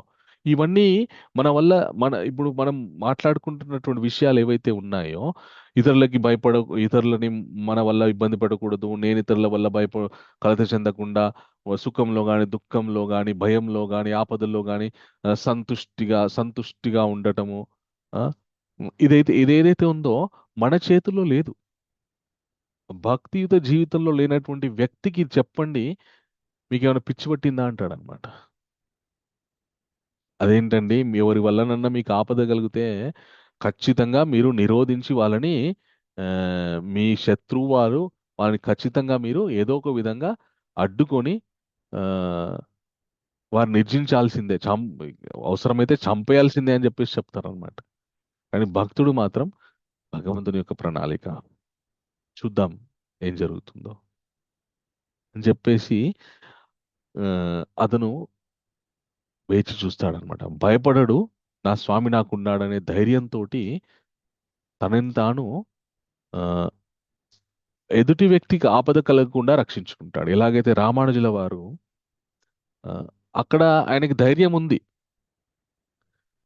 ఇది భగవంతుని యొక్క ప్రణాళిక, నా గురువు ఏం చేసినా పర్లేదు అనేటటువంటి ధైర్యం ఉంది. కానీ ఆ వ్యక్తికి కూడా ఆపద కలగకూడదు, కాబట్టి నేను అక్కడి నిష్క్రమించేస్తాను, వెంటనే వెళ్ళిపోతాను, అతనికి దూరంగా ఉంటాను. కాబట్టి ఆ తను ఆపద నుండి బయటపడతాడు, అలాగే ఎదుటి వ్యక్తిని కూడా ఆపద నుండి బయటపడిస్తాడు. ఇంత జరిగిన తర్వాత రామానుజుల వారు మళ్ళీ వీళ్ళు అంత యాత్ర ముగించుకొని మళ్ళీ కాంచీపురం వెళ్తారు యాదవ్ ప్రకాశ, అలాగే వారి యొక్క శిష్యులు. వెళ్ళిన తర్వాత ఏం జరుగుతుందంటే అక్కడ రామానుజుల వారు కనిపిస్తారు. ఆయన గురుగారి దగ్గరికి వెళ్ళి, గురుగారు ఆ, అని ఆయన దగ్గరికి వెళ్ళి ఆయన పాదాలకి మన సాష్టాంగం చేసేసి, ఆ, మీ యొక్క కృప, మీ యొక్క దయ వల్ల నేను ఇలా ఉన్నానని చెప్పేసి మళ్ళీ యథావిధిగా ఆయన దగ్గర పాఠాలు నేర్చుకుంటుంటారన్నమాట. గురువుకే విసిగెత్తిపోతుందన్నమాట. అబ్బా, నేను ఇంత పాపిష్టుని, ఇంత మంచి వ్యక్తిని నేను సంహరించాలని చెప్పేసి అనుకున్నానని చెప్పేసి కాలక్రమంలో ఏం జరుగుతుందంటే ఈ యాదవ్ ప్రకాష్ ఏం చెప్తాడు ఈ రామానుజుల కంటే, నాయనా నీకు చెప్పేంత వాడిని కాదురా నేను, నా దగ్గర ఉన్న విద్యనంతా నువ్వు నేర్చేసుకున్నావు, ఇది కూడా నీకు తృప్తిని ఇవ్వట్లేదు, ఇంకా నువ్వేదో ఆ, ఆ, నేర్చుకోవాలనే కుతూహలంతో ఉన్నావు, కాబట్టి నేను నీకు నేర్పించేంత స్థాయి నాకు లేదు, దయచేసి నువ్వు ఇంకా వేరే గురువును వెతుక్కో అని చెప్పేసి చెప్తాడనమాట. తర్వాత రామానుజుల వారు మళ్ళీ ఇంకొక మహాభక్తుడిని ఆశ్రయించి ఆయన దగ్గర అభ్యాసం చేస్తారు. కాలక్రమంలో ఏం జరుగుతుందంటే ఈ ఎవరైతే రామానుజుల వారికి ప్రాథమిక జీవితంలో గురువుగా ఉన్నటువంటి యాదవ్ ప్రకాశులే కొంతకాలం తర్వాత రామానుజుల వారు ఆ, గొప్ప ప్రాచుర్యం, విశిష్ట అద్వైత సిద్ధాంతాన్ని ప్రచారం చేస్తూ ఉన్నటువంటి క్రమంలో మళ్ళీ ఈ ఆ, యాదవ్ ప్రకాష్లు వచ్చి రామానుజులకి శిష్యులుగా జాయిన్ అవుతారు. అలా ఉంటుంది భక్తుడి యొక్క జీవితం. తనకున్నటువంటి ఆ మన ప్రమాదాల్ని కూడా ఆయన వినోదంగా చేసుకుని జీవితాన్ని నడిపించుకుంటూ వెళ్తూ ఉంటారు. తనకి ఆపదలు చేయాలని ఆపదలని ఆ ఎవరైతే ఆపద తీసుకురావాలని ప్రయత్నించారో వాళ్ళే మళ్ళీ వారికి బ్రహ్మరథం పట్టేటట్టు చేసుకుంటారన్నమాట భక్తులు. అది ఎప్పుడు వస్తుంది అంటే భగవంతుని మనము పరిపూర్ణంగా శరణు కోరడం వల్ల, ఓకే, మనం చక్కగా అభ్యాసం చేయడం వల్ల మనకి అది వస్తుందన్నమాట. మనం ఎప్పటి వరకైతే ఈ అభ్యాసం చేయడంలో ఈ భక్తియుత సాధనలు ఏవైతే ఉన్నాయో వాటిని మనం సాత్వికంగా అభ్యాసం చేయకపోతే మాత్రం ఇది ఈ గుణగణాలు పెంపొందించుకోవడం చాలా కష్టము, భయం కూడా వేస్తుంది అనమాట. సో అలా ఉంటే ఏం జరుగుతుంది అంటే అనాపేక్ష శుచిర్దక్ష ఉదాసీనో గతావేత సర్వారంభ పరిత్యాగి మగ్ యోమద్భక్త సమే ప్రియా. సాధారణ కర్మ విధానములు నాశ్రయింపని వాడును, పవిత్రుడును, సమర్థుడును, ఉదాసీనుడు, సమస్త బాధల నుండి విముక్తుడైన వాడును, ఏదేని ఫలము కొరకై తీవ్ర కృషి చేయని వాడును అగు నా భక్తుడు నాకు మిక్కిలి ప్రియుడు. అలాగా ఎవరి వల్ల కలత చెందకుండా, ఎవరిని ఇబ్బంది పెట్టకుండా, సమచిత్తతతోటి ఆపదల యందు సుఖముల యందు ఎప్పుడు కూడా ఆ ఇబ్బందులు వస్తే కష్టాలు వస్తే కుంగిపోడు, సుఖాలు వస్తే పొంగిపోడు, సమదృష్టితోటి ఉంటాడనమాట. అలా ఉండేటటువంటి వ్యక్తికి ఎలా ఉంటుంది అంటే ఆయన శుభ అశుభములోని రెండింటినీ కూడా సమదృష్టితోనే చూస్తాడు. శుభం కలిగిన భగవంతుని యొక్క ప్రణాళిక, అశుభం కలిగిన భగవంతుని యొక్క ప్రణాళిక. ఈ అశుభంలో కూడా శుభాన్ని చూస్తాడనమాట. అశుభంలో కూడా శుభాన్ని చూడడం అంటే ఎలా ఉంటుంది అంటే ఒక వ్యక్తికి ఏదైనా ప్రమాదం కలిగింది, కష్టం కలిగింది, మనకి ఉదాహరణకి ఏదో ప్రమాదం కష్టం కలిగింది, భక్తుడైతే ఏ విధంగా ఆలోచిస్తాడు అంటే భగవంతుడు నన్ను పరీక్షిస్తున్నాడు, నేను ఈ పరీక్షలో నెగ్గాలి, నెగ్గడం నా వల్ల కాదు, మళ్ళీ నేను ఆయననే శరణు వేడతాను, ఆయననే స్వామి మీరు మీ ప్రణాళిక వల్ల నా కర్మానుసారం మీరు నాకేవైతే నా జీవితంలో ఇప్పుడున్నటువంటి సన్నివేశాల్లో నన్ను ఎక్కడైతే పెట్టారో అక్కడ నా వల్ల ఉండడం నా వల్ల కాదు, వాటి నుండి బయటపడడం నా వల్ల కాదు, కాబట్టి పెట్టింది మీరే, బయటపడేయాల్సింది కూడా మీరే, నా బాధ్యత, నా యొక్క కర్తవ్యం మిమ్మల్ని శరణ వేడుకోవడం, అది మాత్రం నేను చేస్తాను స్వామి, నాకు ఆ బుద్ధిని, జ్ఞానాన్ని, శక్తిని ఇవ్వండి అని మళ్ళీ భగవంతుని యొక్క శరణే కోరుతాడు భక్తుడు. ప్రతి విషయంలో భగవంతుని యొక్క శరణం, భగవంతుడే చూసుకుంటాడు, భగవంతుడే భగవంతుడే కల్పించాడు, భగవంతుడే దీని నుండి బయటపడేస్తాడు అనేటటువంటి గొప్ప జ్ఞానంతోని భక్తుడు ఉంటాడు. అలాగా శుభం జరిగిందనుకోండి భగవంతుని యొక్క ప్రణాళిక, అశుభం జరిగిందనుకోండి భగవంతుడు పరీక్షిస్తున్నాడు. దీంట్లో కూడా ఈ అశుభంలో కూడా నేనేదో నేర్చుకోవాల్సినటువంటి విషయం ఉంది అని ఆ అశుభంలో కూడా ఏదో ఒక గుణపాఠం ఏదైతే ఉందో దాన్ని నేర్చుకోవడానికి ప్రయత్నిస్తాడు. ఇది అశుభం జరగాల్సినటువంటి పరిస్థితి ఏంటి? ఎందుకు ఇలా సంభవించింది? భగవంతుడు ఎందుకు ఆ, ఈ ఈ విధమైనటువంటి ఫలితాలను ఇచ్చారు?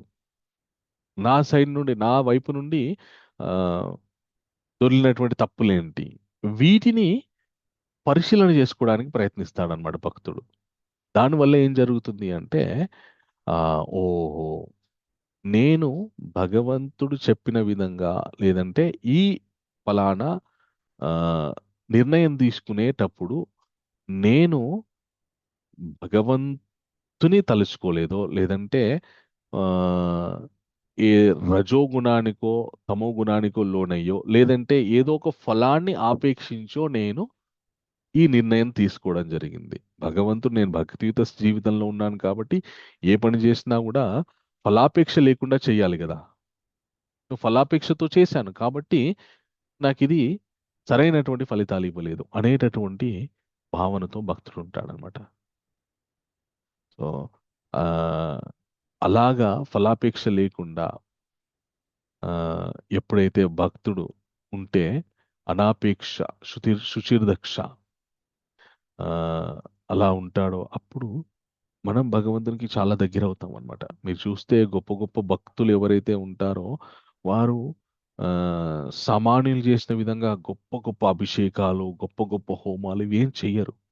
వారు ఈ గుణగణాల్ని అలవరుచుకుంటారనమాట. వాళ్ళ జీవితంలో ఇవన్నీ సహజమైపోతాయి. ఈ భగవంతుడు చెప్పినటువంటి గుణాలు ఏవైతే ఉన్నాయో వాళ్ళ జీవితంలో ఇవన్నీ సహజమైపోతాయి. అందువల్ల వారు భగవంతుని యొక్క కృపకి చాలా తొందరగా లోనవుతారు. ఎక్కడికి వెళ్ళినా కూడా కొన్నిసార్లు మనము గుడికే వెళ్ళినా కూడా అక్కడ మనకి అవమానము ఏదో ఒకటి జరుగుతుంది. లేదంటే కొద్దిగా ఇన్కన్వీనియన్స్ ఏదో ఒకటి జరుగుతుంది. అయినా కూడా ఇది కూడా భగవంతుని యొక్క ప్రణాళికే. ఇది కూడా భగవంతుని యొక్క భగవంతుడు నా ఓపికని పరీక్షించడానికి పుట్టినటువంటి అసౌకర్యమే అని చెప్పేసి మన సనాతన ధర్మంలో ఉన్నటువంటి గొప్ప గొప్ప దేవాలయాలు కొన్నిసార్లు వెళ్తూ ఉంటాం. అక్కడ పెద్ద పెద్ద లైన్లు ఉంటాయి. గంటల తరబడి వేచి చూడాల్సి ఉంటుంది అనమాట. అప్పుడు మన అసహనానికి కోల్పోకూడదు. అప్పుడు మనం ఏం చేయాలి అంటే ఆ సమయాన్ని భగవంతుని జపించడానికి, స్మరించడానికి, మనతో పాటు ఏదో చిన్న చిన్న భగవంతుని పుస్తకాలు, భగవద్గీత ఇవి తీసుకొని అక్కడ వెళ్ళి చదువుకోవడానికి ఉపయోగించుకోవాలి. అంతే తప్ప ఎంతసేపు వీళ్ళంతా కూడా కమర్షియల్ అయిపోయారంతా, ఇంతమంది జనాలను ఆపేసేసి డబ్బులు కట్టిన వాళ్ళకి తొందర పంపిస్తున్నారు, ఇదంతా కమర్షియల్ అని ఇట్లా నిందించకూడదు. అసౌకర్యమో సౌకర్యమో ఏదైనా పర్వాలేదు. అసౌకర్యంగా ఉండి నేను చాలాసేపు వేచి చూడాల్సి వస్తుందంటే ఆ సమయాన్ని భగవంతుని యొక్క స్తుతికి, భగవంతుని యొక్క జపానికి ఉపయోగించుకుంటున్నాను. సౌకర్యంగా ఉంది, వెంటనే భగవంతుని యొక్క దర్శనం కలిగింది, నాకు చాలా సంతోషం, భగవంతుని యొక్క అనుగ్రహం దొరికింది తొందరగా అని రెండు విధాల్లో కూడా సమబుద్ధితోటి ఉంటాడనమాట. ఆ విధంగా ఉండేటటువంటి భక్తుడు ఎవరైతే ఉన్నారో ఆయనకి ప్రతిదీ శుభమే జరుగుతుంది. భాగవతంలో, శ్రీమద్ భాగవతంలో ఒక చక్కటి శ్లోకం చెప్తారనమాట. ఏం శ్లోకం చెప్తారంటే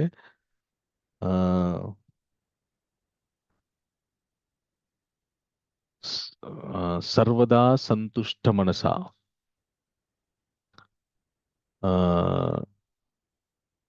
శివమయి సర్వదిశ శర్కరా కంటకాదిభ్యో పాద శివ. అంటే దీని అర్థం ఎవరైతే ప్రతినిత్యం కూడా తృప్తితోటి ఉంటారో వారికి ఏ దిక్కు నుండి కూడా ఎలాంటి ఆపదలు రావు.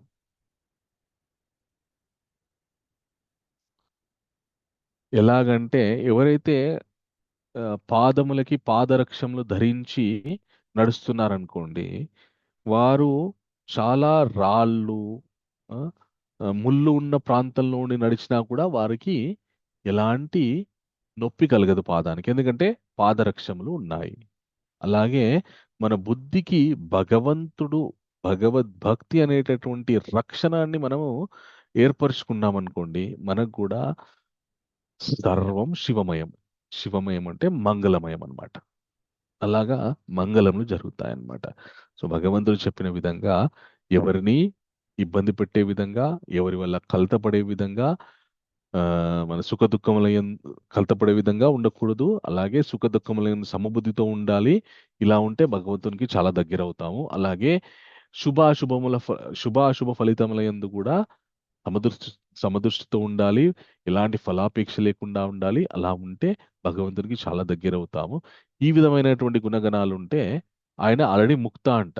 ఇక్కడ మనకి శ్లోకంలో చెప్తారు, ఈ విధమైనటువంటి గుణగణాలు ఎప్పుడైతే ఉంటారో మనకి ఫస్ట్ శ్లోకంలో చెప్పినట్టు హర్షమర్ష భయోద్వేగర్ ముక్తో యస్సచమే ప్రియ. ఆల్రెడీ ముక్తుడైపోయాడు ఆయన ఈ విధమైనటువంటి గుణగణాలతో ఉంటే. సో అలాంటి వారు నాకు చాలా ఇష్టం. సో అలాగా మనం ఉండాలి అంటే ఆల్రెడీ స్వామి ముందే ఉపాయం చెప్పారు. తనని శరణు కోరుకోవాలి. తనకి సమస్తం అర్పించి తన గురించి ఆలోచిస్తూ ఉండాలి. తనకి దాసులమైపోతే ఈ విధంగా ఉండడం చాలా సుసాధ్యం, అసాధ్యం కాదు. ఓకే, హరే కృష్ణ. అది మనం ఈ శ్లోకాల్లో నుండి తెలుసుకోవాల్సినటువంటి గొప్ప జ్ఞానం. ఓకే, ఎవరికైనా ప్రశ్నలు ఉంటే అడగవచ్చు.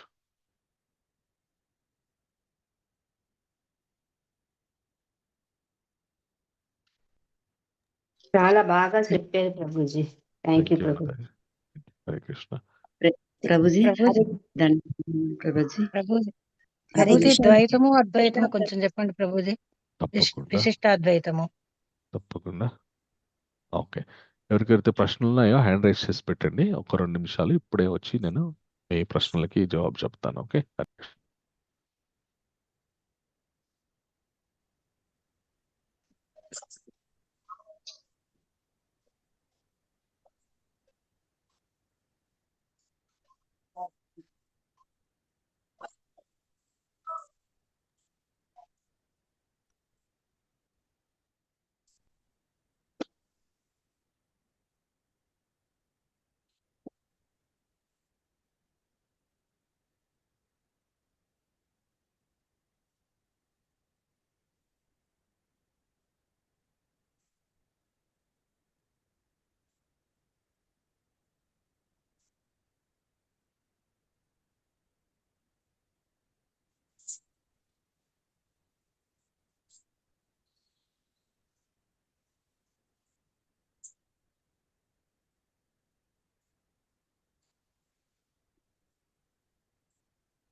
Hare Krishna. Okay, so okay, ఎవరు ప్రశ్న అడిగారు? ద్వైతము అద్వైతం అని. నేనే ప్రభుజీ. ఓకే, కళావతి మాతాజీ. ఓకే ఓకే, సో అద్వైతం అంటే ఏంటి అంటే భగవంతుడు, ఈ జీవుడు కూడా బ్రహ్మమయమే. ఉన్నది ఆ భగవంతుడు ఒక్కటే. ఓకే, ఈ జీవుడికి భగవంతుడికి ఎలాంటి తేడా లేదు అని చెప్పేటటువంటి సిద్ధాంతం అద్వైతం అన్నమాట. అంటే అంటే ప్రభుజీ జీవుడు అంటే ఆత్మేనా ప్రభుజీ? ఇంకా ఆత్మ ఆత్మ జీవుడు అంటే ఆత్మ. ఆత్మ. ఓకే, మన విశిష్ట అద్వైతం అంటే ఏంటి అంటే జీవుడు భగవంతుడు, ఎప్పటి నుండి భగవంతుడు ఉన్నాడు అప్పటి నుండి జీవుడు ఉన్నాడు. కానీ గుణాల్లో మాత్రం తేడా ఉంది. ఇప్పుడు భగవంతునికి 6 ఉత్తమ గుణాలు ఉంటాయి.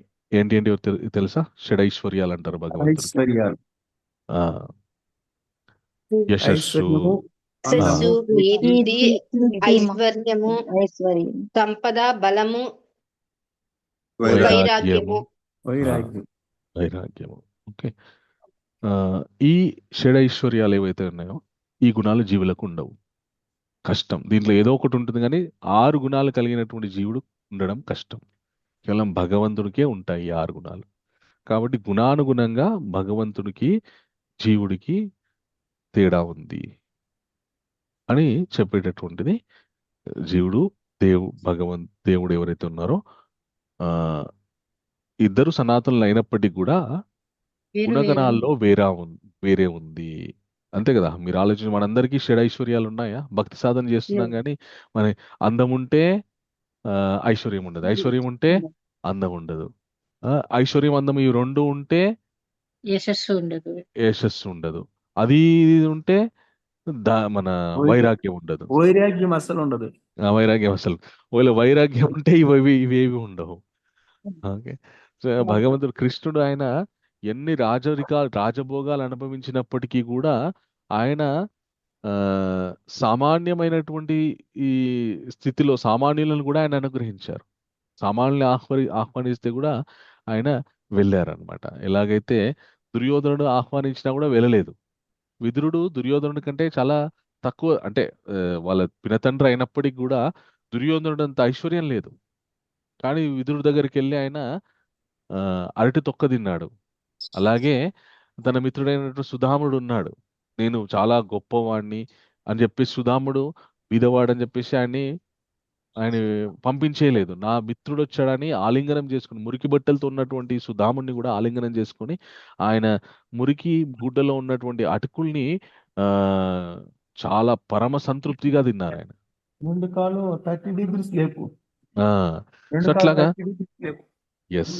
సో అలాగా భగవంతుడు పరిపూర్ణ వైరాగ్యవంతుడు అనమాట. మనకి ఈ 6 గుణాల్లో ఏ ఒక్క గుణం ఉన్నా కూడా అహంకారమో ఏదో ఒకటి వస్తుంది, వైరాగ్యం మాత్రం ఉండదు. ఈ వైరాగ్యం ఉంటే ఈ 6 గుణాల్లో ఏ గుణాలు ఉండవు మనకి. అట్లా ఇవి మనుషులకు ఉండవు కాబట్టి, ఈ గుణగణాలు ఉండవు కాబట్టి తేడా ఉంది. భగవంతుడికి జీవుడికి తేడా ఉంది అని చెప్పేది విశిష్టాద్వైతం అనమాట. ద్వైతం అంటే ఏంటి అంటే భగవంతుడు జీవుడు ఎప్పటికీ వేరే, ఇద్దరిని పోల్చలేం మనం. వీళ్ళిద్దరు సనాతనులు అయినప్పటికీ కూడా ఇప్పుడు భగవంతుడికి అన్నీ గుర్తుంటాయి. మరి జీవుడు కూడా భగవంతుడే అంటే మరి ఆయనకు కూడా అన్ని గుర్తుండాలి కదా. జీవుడికి కూడా భగవంతుడు సనాతనుడే, నేను సనాతనుడే. ఓకే. సో భగవంతునికి అన్ని గుర్తున్నప్పుడు నేను ఒకవేళ భగవంతుని అయితే నేను కూడా ఆయన అంశ కాబట్టి నేను భగవంతుడిగా బ్రహ్మంగా పోల్చుకుంటే నాకు కూడా అని గుర్తుండాలి కదా. ఎందుకు ఉండట్లేదు మరి? సో తేడాలు ఉన్నాయి సృష్టిలో.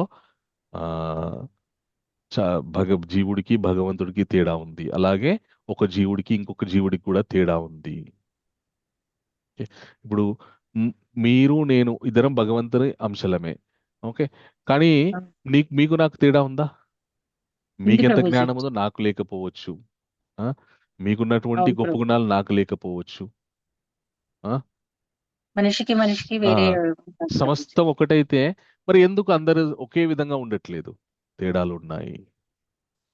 అలాగే జీవుడికి ప్రకృతికి కూడా తేడాలు ఉన్నాయి. అలాగే చలనం అచలనం, చలించే జీవులు అంటే కదిలే జీవులు, కదలని జీవులు, కదలేని విషయాలు ఏవైతే ఉన్నాయో వాటికి కదిలే విషయాలకి తేడాలు ఉన్నాయి. ఇలాగా తేడాలు ఉన్నాయి కొన్ని అని చెప్పేసి విశిష్టాద్వైతము ద్వైతము రెండు కూడా మనం భగవంతునికి దాసులం అవ్వాలి.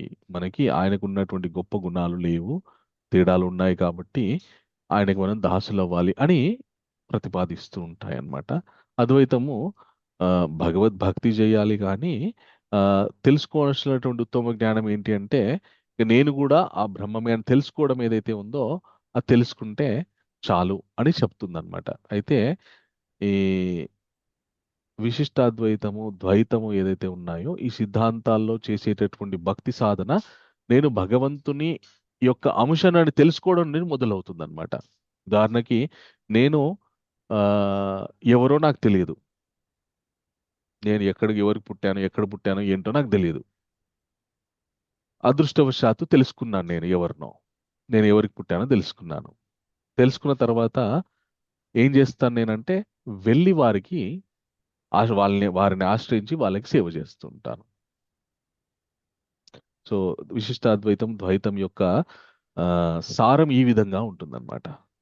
అద్వైతం యొక్క సారం ఎలా ఉంటుందంటే నేను తెలుసుకున్నాను ఎవరికి పుట్టానో, కాబట్టి వారికి నాకు తేడా లేదు అంతే అని అక్కడే ఆగిపోవడం ఏదైతే ఉందో అది అద్వైతం.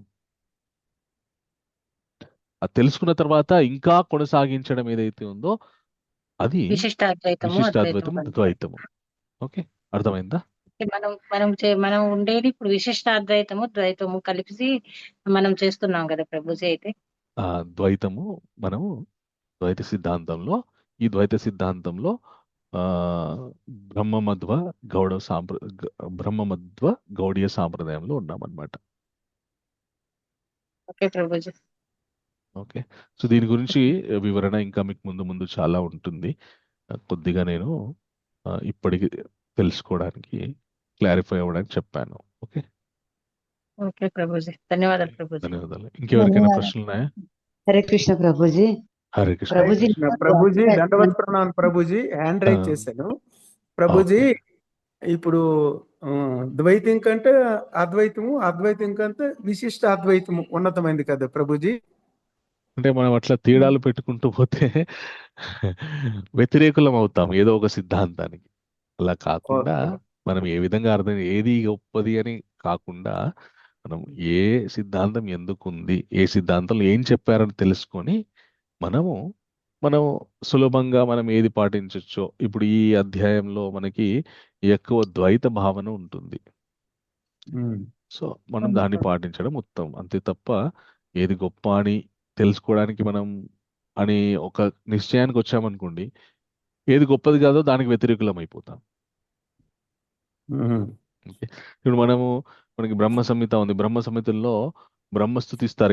ఏమంటారంటే అద్వైతమచ్యుతమనాదిమనంత రూప ఆద్యం పురాణ పురుషం నవయవ్వనం చ వేదేషు దుర్లభమదుర్లభమాత్మ భక్తో గోవిందమాది పురుషం తమహం భజామి అని అద్వైతమచ్యుతమనాదిమనంత రూపం. స్వామి మీరు తప్ప ఎవరు లేరని బ్రహ్మ సంహితలో ఉంది. ఓకే, సో ఉన్నది భగవంతుడే, సమస్తం భగవంతుని యొక్క సృష్టియే అని తెలుసుకున్న తర్వాత మన భక్తి మొదలవుతుంది. కాబట్టి ఆయనే మొత్తం, కాబట్టి ఆయనకి నేను దాసున్నవ్వాలి అనే దగ్గర నుండి మన భక్తియుత జీవితం మొదలవుతుంది. ఓకే, సో ఒకటి మొదలు అంటే అద్వైతం కంటే విశిష్టాద్వైతం ఇంకా భక్తియుత జీవితంలో ముందుకెళ్ళడానికి ఉపయోగపడుతుంది. ఈ ద్వైతము ఆ విశిష్ట ద్వైతానికి తోడుగా ఉంటుంది అనమాట. ఈ విధంగా జరుగుతుంది. సో ఆ విశిష్టాద్వైతంలో ఐశ్వర్య భావంతో భగవంతుని శరణ కోరుతారు, దాసులు అవుతారు. ద్వైత భాగంలో భగవంతుని ద్వైత సిద్ధాంతంలో భగవంతుని మాధుర్య భావంతో భగవంతుని కొలుస్తారు అనమాట. ఈ విధంగా ఉంటాయి. ఓకే, అలా అర్థం చేసుకోవాలి తప్ప ఏది గొప్ప ఏది తక్కువ అని మనం హెచ్చు తగ్గులు వేస్తే దానివల్ల నష్టపోయేది మనమే. ఓకే ప్రభుజీ, ఇప్పుడు రామానుజాచార్యులు గురువు గారు అంటే రామానుజాచార్యునికి చంపేయడానికి అంత ప్రయత్నించి చేశారు. గురువు గారు అంటే ఒక ఉన్నతమైన స్థితిలో ఉన్న భావాలు, ఈ సకల శాస్త్రాలు అన్ని చదివి ఆ స్థితికి వస్తారు కదా. మరి అలాంటి స్థితిలో ఉండేటప్పుడు ఎందుకు ఆ గురువు గారికి ఆలోచన వచ్చింది ప్రభుజీ? ఏంటది? ఓకే, గురువుగా ఉండి ఎంత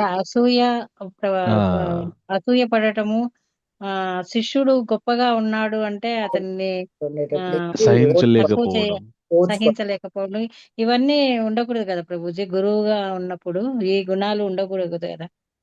కరెక్ట్, అవి ఉండకూడదు. ఆయనకి ఎందుకు ఎలా ఉన్నాయంటే మనము భక్తియుత జీవితంలో భక్తి సాధన చేస్తున్నప్పుడు సాధకులు వారు అభ్యాసించే విధానాన్ని బట్టి, వారు అభ్యాసం చేసే శాస్త్రాలను బట్టి, వారు తీసుకున్నటువంటి సాంగత్యాన్ని బట్టి, అలాగే వారి గురువుకు చేసినటువంటి శుశ్రూష బట్టి వివిధ స్థాయిల్లో ఉంటారనమాట భక్తులు. ఉదాహరణకి ఇప్పుడు మన రావణాసురుడు ఉన్నాడు, పరమశివ భక్తుడు.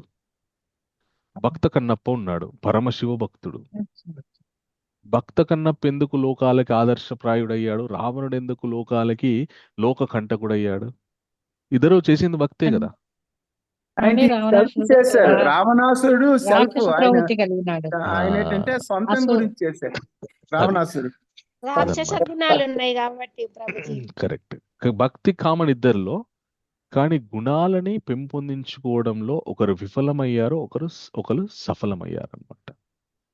కాబట్టి భక్తి శాస్త్రాలు నేర్చుకున్నంత మాత్రమే, అందుకే ముందే చెప్పానన్నమాట, మనము భక్తిలో ఉండేటటువంటి యాక్టివిటీస్, జపాలు చేయడము, ఈ సాధనలు ఏవైతే ఉన్నాయో అవి చేసినంత మాత్రం చేత మనం ఆధ్యాత్మిక జీవితంలో ముందుకెళ్తున్నాం అనుకుంటే అది భ్రమనే అని నేను ముందే చెప్పాను అనమాట ఈ విషయాలు చెప్తున్నప్పుడే. ఎందుకంటే ఈ బాహ్య సాధనములు మనల్ని కొద్దిగా పవిత్రులు చేస్తాయి తప్ప, కొద్దిగా మనకి ఉపయోగపడతాయి తప్ప తీవ్రమైనటువంటి ఆ ప్రయోజనం మనకు ఈ గుణగణాల వల్లనే జరుగుతుంది. ఈ గుణగణాలు మనకు పెంపొందాలి అంటే మొట్టమొదట మనము ఇవి అంత సులభంగా అభ్యాసం మనకి వచ్చేటటువంటి అవకాశం ఉండదు. అందుకే భగవంతుడికి కృష్ణుడికి తెలుసు ఏమనంటే, నేను చెప్పబోయే గుణగణాలు, అలాగే నేను ఇంతకుముందు చెప్పినటువంటి గుణగణాలు రావడం అంత సులభం కాదు. అందు గురించనే చాలా సులభంగా వీటిని అలవరుచుకోవాలంటే నా గురించి సేవ చేయి. మనకి ఇస్కాన్లో మీరు ఏ ఇస్కాన్ దేవాలయానికి వెళ్ళినా కూడా మీరు ఏమైనా సేవ చేస్తారా, మీకు ఏమైనా టైం ఉందా సేవ చేయడానికి అని ఏదో ఒక సేవ మనకి ఇస్తూ ఉంటారనమాట. నలుగురిని పని మనుషులు పెట్టుకొని చేయించుకోవచ్చు కదా. లేదంటే ఇంత కార్యక్రమాలు, ఇంత ఆడంబరాలు చేయడం ఎందుకు? అవసరం ఏముంది? ఏదో నార్మల్ గుడిలాగా పొద్దున్న లేచి గుడి దేవాలయం ఓపెన్ చేసి టికెట్లు ఇచ్చేసి అర్చన చేసేసి అయిపోయిందండి వెళ్ళిపోండి అని చెప్పేయచ్చు కదా.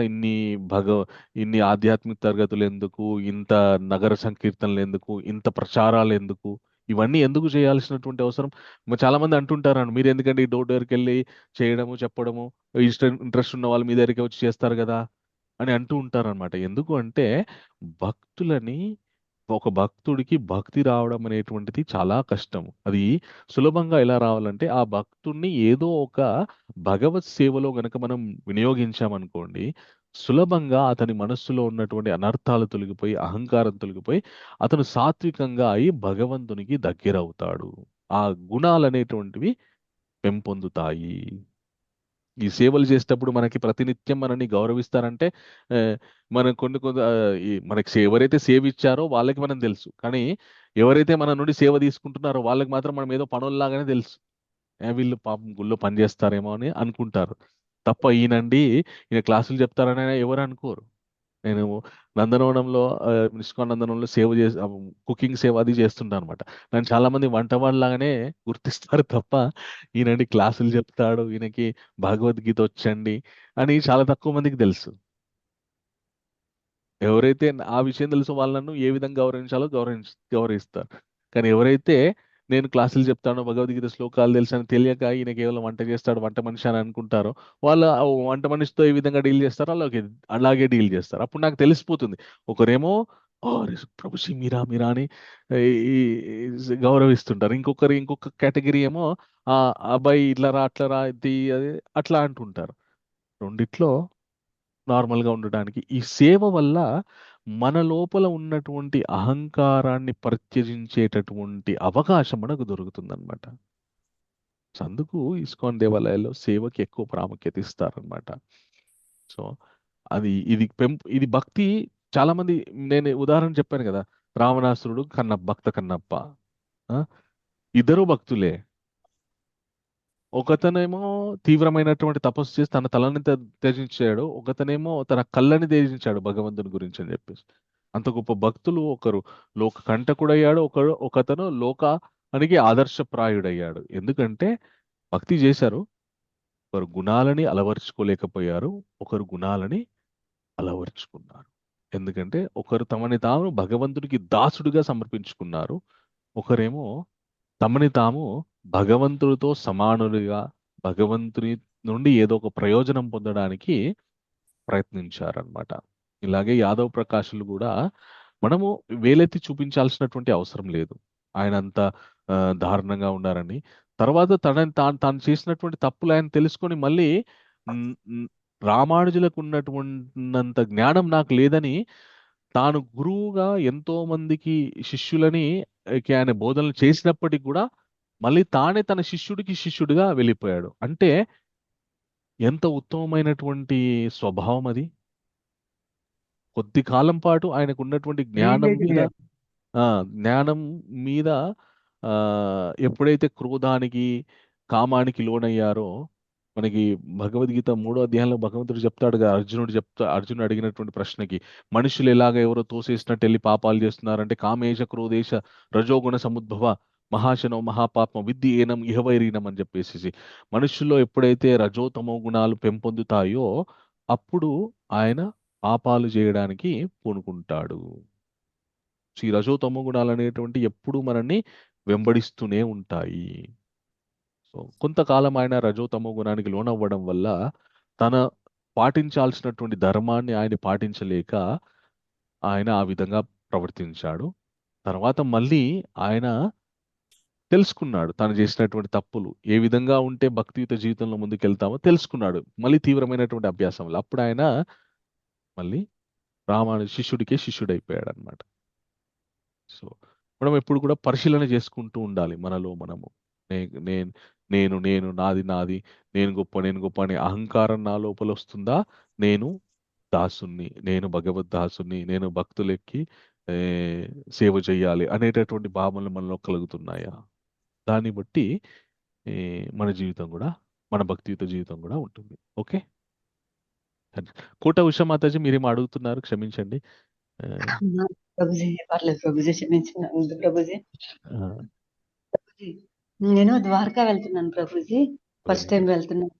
అత్తమ్మ గారి ఈ మధ్యన చనిపోయి 40 days అయింది. నేను వెళ్ళకూడదు అంటున్నారు కొందరు, నాకు వెళ్ళాలి. ఓకే, అంటే మీ మీ మీ సొంత అత్తగారా, లేదంటే అంటే వర్షకెత్తగా? నా సొంత కర్మకాండ కూడా మా వారు చేశారు. ఓకే, కర్మకాండ కూడా చేశారు. అయితే ఇది చాలా మందికి సంశయం ఉంటుందన్నమాట, తీర్థయాత్రలు వెళ్ళాలా వద్దా అని చెప్పేసి. ఎవరైనా ఇంట్లో గనక శరీరం వదిలిపెడితే. అయితే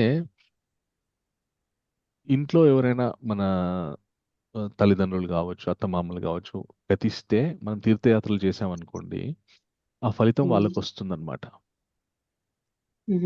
మనం చేసినటువంటి తీర్థయాత్ర ఫలితం ఏదైతే పుణ్యం ఉందో అది వాళ్ళకి సంభవిస్తుంది. కాలక్రమంలో ఏం జరిగిపోయింది అంటే, నాకు రాని పుణ్యం చేయడం ఎందుకు అనే భావనతోటి తీర్థయాత్రలు చేయాల్సినటువంటి అవసరం లేదని చెప్పారనమాట. అది ఒక కారణము. ఇంకొకటి, కొందరు ఎందుకు వ్యతిరేకిస్తారు దైవ కార్యాలు ఈ సంవత్సరం పాటు చేయకూడదని ఎందుకు వ్యతిరేకిస్తారు, ఎందుకు చెప్తారు అంటే, పితృదేవతలు దేవతలు వీరికి ఒక ఒప్పందం ఉంటుందన్నమాట. ఏమని అంటే, ఎవరింట్లోనైనా ఎవరైనా గతిస్తే సంవత్సర కాలం పాటు మమ్మల్ని ఆరాధించాలి, పితృదేవతల్ని ఆరాధించాలి మీ అని చెప్పేసి ఒక నియమం ఉంటుందన్నమాట. సో మీ సంవత్సరాంతం మనము ప్రతి నెల వారికి మాసికం పెట్టడం ఇవన్నీ కూడా పితృదేవత ఆరాధన కిందకే వస్తాయన్నమాట. మనకి భగవద్గీతలో భగవంతుడు ఏం చెప్పారంటే, కృష్ణుడు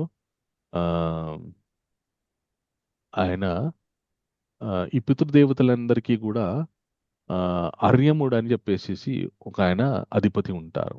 ఆ అర్యముని నేనే, కృష్ణుణ్ణి నేనే, ఆ పితృదేవతలకి అధిపతి అయినటువంటి అర్యముని నేనే అని చెప్పేసి చెప్తారు కృష్ణుడు, భగవంతుడు. ఓకే, సో ఆ విధంగా మనం కృష్ణుణ్ణి గనక మనం ఆరాధిస్తే పితృదేవతలు కూడా సంతృప్తి చెందుతారు. ఒకవేళ మీరు మీ ఇంట్లో మీ వారు గనక మిమ్మల్ని ప్రోత్సహిస్తే ఏం పర్లేదు వెళ్దాము అంటే వెళ్ళడానికి ప్రయత్నం చేయండి. ఒకవేళ మీకు ఆయనకి చాలా ఇష్టం, వెళ్దాం అంటున్నారు, పర్వాలేదు మాతో వెళ్ళొచ్చు, నో ప్రాబ్లం. ఇప్పుడు గనక మీరు వెళ్ళి ఏ పుణ్యకారం, మీరు రూపాయి ఎవరికైనా దానం చేసినా కూడా మీ అత్తగారికి చెందుతుంది. మనము ఈ సంవత్సర కాలం పాటు ఏటి సూతకం ఉన్నప్పుడు మనం చేయకూడని కొన్ని పనులు ఏంటి అంటే, మన గోత్రం మీద అర్చనలు చేయించుకోవడము, యజ్ఞాలు చేయించుకోవడం, ఇవి చేయకూడదు. తీర్థయాత్ర సందర్శనం చెయ్యొచ్చు, చక్కగా ఆధ్యాత్మిక సాధనలు చెయ్యొచ్చు. దేవాలయానికి వెళ్ళినప్పుడు భగవంతుని షటారి ఉంటుంది కదా, భగవంతుని పాదాలతో ఉన్నట్టు ఆ షటారి మనం నెత్తి మీద ధరించకూడదు అనమాట. ఈ మన మన గోత్రనామాల మీద అర్చనాలు ఉండకూడదు, యజ్ఞయాగాది క్రతువులు జరగకూడదు, దేవాలయంలో షటారి మనము స్వీకరించకూడదు. తీర్థం అది కూడా తప్ప పర్లేదు తీసుకోవచ్చు. చరణామృతం ఖచ్చితంగా తీసుకోవచ్చు, భగవత్ ప్రసాదాలు ఖచ్చితంగా తీసుకోవచ్చు. Okay, so so much. ఇవి తప్ప మిగతా తీర్థయాత్రలు ఖచ్చితంగా ఏ ఇబ్బంది ఏం లేదు, వాళ్ళకి ఇంకా చాలా పుణ్యం కలుగుతుంది. ఓకే,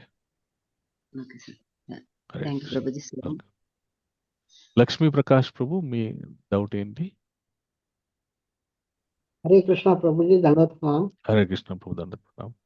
ప్రభుజీ, ఈరోజు మా కూతురు బాదం నిఖితా లక్ష్మి, ఆమె బర్త్డే ఉంది, మీరు ఆశీర్వాదాలు ఇవ్వండి ప్రభుజీ. తప్పకుండా ప్రభు, మీ అమ్మాయి నిఖితకి హ్యాపీ కృష్ణ కాన్షియస్ బర్త్డే. భగవంతుని యొక్క కృప ఎల్లవేళలా మీ అమ్మాయికి ఉండాలని మనస్ఫూర్తిగా కోరుకుంటూ, మీ అమ్మాయి ఆధ్యాత్మిక అలాగే భౌతిక విద్యల్లో రెండిట్లలో చక్కటి ప్రోగ్రెస్ ఉండాలని మనస్ఫూర్తిగా కోరుకుంటూ, అందరం కూడా నిఖిత మాతాజీకి ఆశీర్వాద పూర్వకంగా ఒకసారి హరే కృష్ణ మహామంత్ర చెప్తాం. హరే కృష్ణ హరే కృష్ణ కృష్ణ కృష్ణ హరే హరే, హరే రామ హరే రామ రామ రామ హరే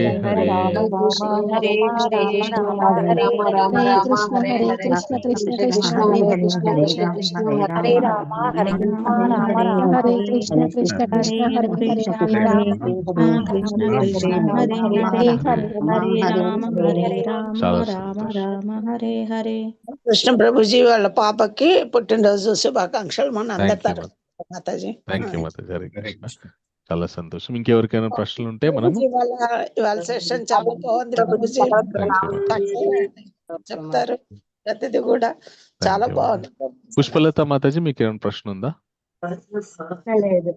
హరే కృష్ణ ప్రభుజీ, దండవత్ ప్రణామం. ప్రభుజీ దండవత్ ప్రణామం. కూడా వచ్చాను చూడండి, దండవత్ గుర్తుపెట్టారా? చెప్పండి. మీరు సిద్దిపేటలోనే ఉంటారా? లేదు, నా ప్రాపర్ నేను పుట్టి పెరిగింది సిద్దిపేట. నేను హైదరాబాద్ అంబర్పేటలో ఉంటాను మాతాజీ. అంబర్పేట అలా కాదు, సిద్దిపేట కానీ మేము తరచు వెళ్తూ ఉంటాము, వచ్చినప్పుడు చూద్దామని అడిగాను. అంటే 2003 నుండి హైదరాబాద్ లో ఉంటున్నాను, అప్పుడప్పుడు వెళ్ళొస్తుంటాం.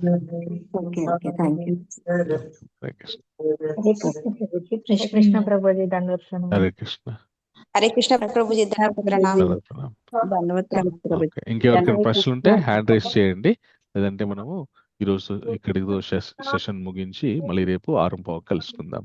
హరే కృష్ణ ప్రభుజీ, దండవత్ ప్రణామం. సత్యదేవి మాతాజీ, మీ ప్రశ్న ఏంటి? హరే కృష్ణ ప్రభుజీ, దండవత్ ప్రణామం. హరే కృష్ణ మాతాజీ. ఏటిసూతకం లేదు అంటారు కదా, అది ఎంతవరకు కరెక్ట్ ప్రభుజీ? ఏంటి మాతాజీ? ఏటిసూతకం మాకు లేదు. ఒక్కసారి ఇప్పుడు మీరు అన్మ్యూట్ చేసుకొని చెప్పండి, అడగండి మాతాజీ. హరే కృష్ణ ప్రభుజీ, ధన్యవాద ప్రణామం. చాలా మంది మాకు ఏటి సుతకం లేదు, మేము అన్ని చేసుకుంటాము అంటారు, అది ఎంతవరకు కరెక్ట్ ప్రభుజీ? అది కరెక్టేనా?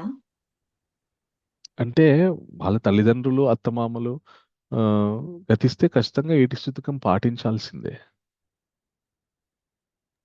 లేదు మాకు లేదు అని అంటారు, అది కూడా కరెక్టేనా? అది వాళ్ళ ఇష్టం కదా, వాళ్ళు పెట్టుకున్నటువంటి రూల్ అది, అంతే తప్ప శాస్త్ర ప్రకారం అయితే ఏటి సుతకం సంవత్సర కాలం పాటు ప్రతి నెల వాళ్ళకి మాసికం చేయాల్సిందే. అలాగే మన సంవత్సరం తర్వాత మళ్ళీ పిండ ప్రదానం చేయాల్సిందే. వారి పేరు మీద గోత్రనామాల మీద అర్చనలు, యజ్ఞయాగాది క్రతువులు ఇవి చేయకుండా ఉండాల్సిందే ఖచ్చితంగా. దేవాలయ సందర్శనం, తీర్థయాత్ర సందర్శనం దీనికి మాత్రం ఎలాంటి రిస్ట్రిక్షన్ లేదు. ఇంట్లో దేవత ఆరాధన కూడా ఏం రిస్ట్రిక్షన్ లేదు. ఎవరైనా అన్నారంటే అది వాళ్ళ ఇష్టం, వాళ్ళ. హరే కృష్ణ ప్రభుజీ, అండ్ హరే సారీ కృష్ణ నేను కల్పించుకున్నాను అనుకోకండి. అంటే చాలా మంది ఏం చేస్తున్నారు ప్రభుజీ, మాకు ఏటి సూతకమని దేవుణ్ణి ముట్టుకోరు, ఇంకా దీపారాధన చేయరు, ఏం చేయరు కదా ప్రభుజీ. మనం నిత్య దీపారాధన చేసే వాళ్ళు ఏమంటారంటే మనకు 13 దినాలు అయిపోయాక 15వ రోజు లేకపోతే మంచి రోజు నెల లోపల పూజ చేసుకోమంటారు కదా ప్రభుజీ. కొందరమేమో అవును మాతాజీ అంటే నేనైతే చేసేదాన్ని ప్రభుజీ, కొందరు చేయొచ్చు చేస్తున్నారు, మాతాజీ కొందరు చేయటం లేదు కదా ప్రభుజీ. అట్లా మాతాజీ డౌట్ అదేమో అని నా ఆలోచన ప్రభుజీ. ఓకే సో దీపారాధన ఎప్పుడైనా చేయొచ్చు దాంట్లో అంటే 13 రోజుల తర్వాత ఖచ్చితంగా చేయొచ్చు అది కొందరు అట్లా దేవతారాధన చేయొద్దని చెప్పేసి ఈ, మానేయడం అది కరెక్ట్ కాదు మనము దేవతారాధన చేయకుండా పితృదేవత ఆరాధనే అయితే ఖచ్చితంగా చేయాల్సిందే కదా మన పితృదేవతల ఫోటోలు విగ్రహాలు మనకి ఏమైనా అవైలబుల్ ఉన్నాయా లేవు కాబట్టి శాస్త్రంలో మాత్రం అట్లా ఏం చెప్పలేదు దీపారాధన ఖచ్చితంగా చేయాల్సిందే ఆ, అని చెప్పేసి కొందరు అట్లా నమ్మి పాటిస్తుంటారు అది వాళ్ళ ఇష్టం అది వాళ్ళకి సొంతగా క్రియేట్ చేసుకున్న రూల్స్ అంతే మేము కూడా నెలమాసికాలు పెడతాం, పిండాలు పెడతాం, అన్ని చేస్తాం ప్రభుజీ. అంటే కొందరు అలా చేస్తున్నారు, మనం అది మన అది మనస్ఫూర్తిగా చేయాలి, అదైనా పెద్దలకు ఆ, చెందుతుంది ప్రభుజీ కదా.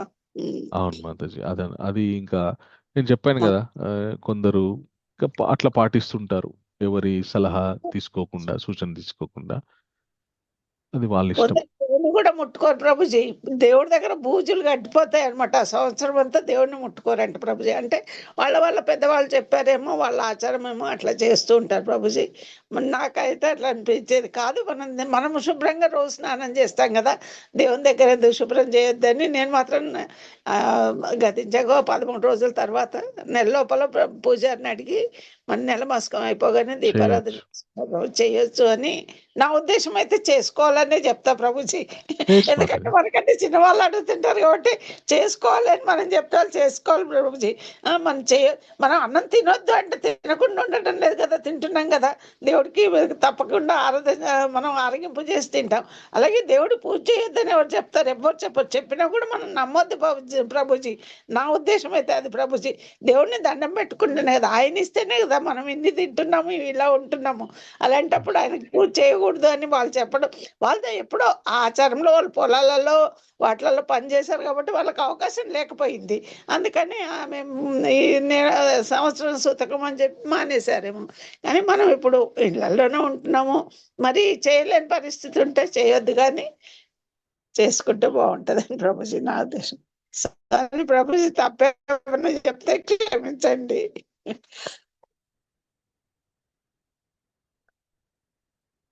ప్రభుజీ మీరు మ్యూట్ అయిపోయినట్టుంది.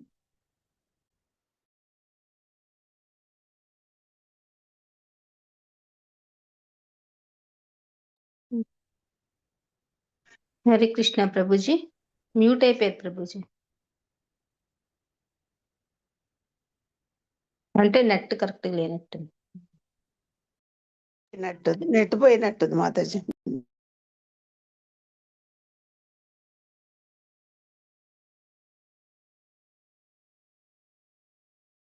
హరే కృష్ణ క్షమించాలి కరెంట్ పోయింది మా దగ్గర ఓకే సారీ ఓకే ప్రభుజీ, ఏమన్నా తప్పుగా పర్లేదు చెప్తే క్షమించండి.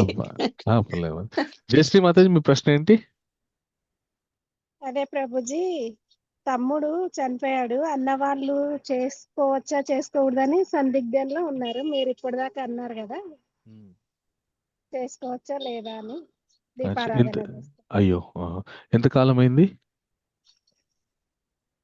1 year అయిపోయింది. అయితే మొన్నటి వరకు 3 months తిథి పెట్టి దీపారాధన ఓన్లీ చేస్తున్నారు.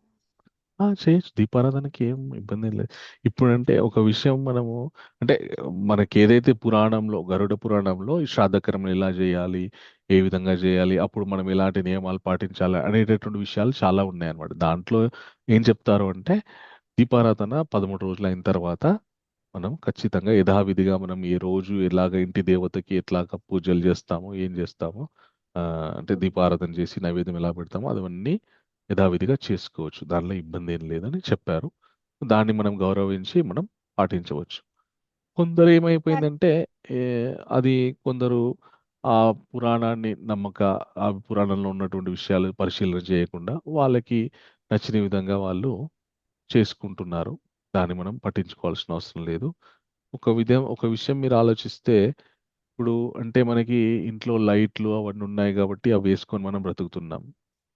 పూర్వం దీపం పెడితేనే ఇంట్లో వెలుగు. వెలుగు.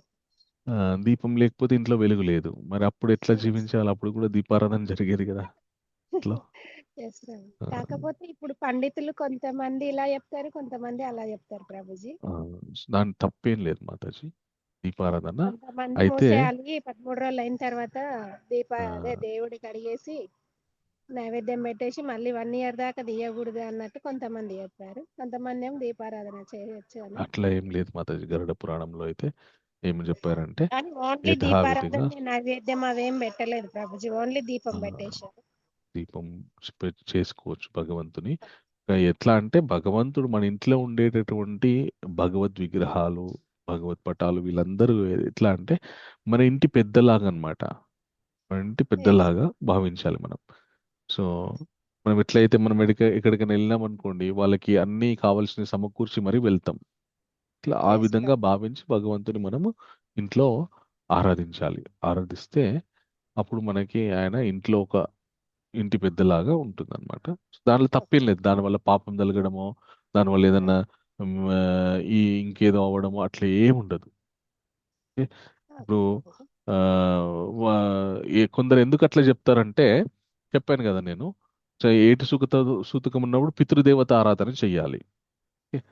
మన కృష్ణుడే చెప్పాడు, పితృనాం అర్యమ చాస్మి అని చెప్పేసి. పితృదేవతల్లో నేనే అర్యముని అని చెప్తారనమాట. ఇప్పుడు మన తండ్రి, తాత, ముత్తాత వీళ్ళని మనము శ్రాద్ధ కర్మలు చేసినప్పుడు మనము వాళ్ళకి తర్పణాలు ఇవ్వడం కానీ, పిండ ప్రదానం కానీ చేయడం కానీ చేస్తుంటాం.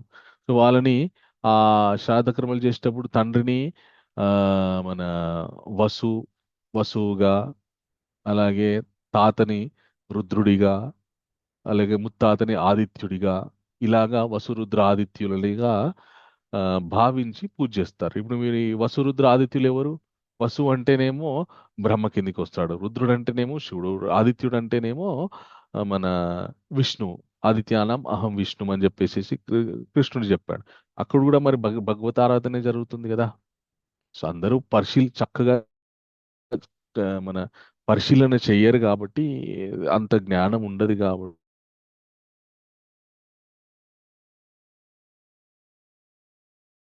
అంటే గౌరవించే వాళ్ళు ఉన్నారనుకోండి, అప్పుడు మనము సరే చెయ్యండి, అట్లా కాదు ఇట్లా చేయాలని మనము మార్చొచ్చు.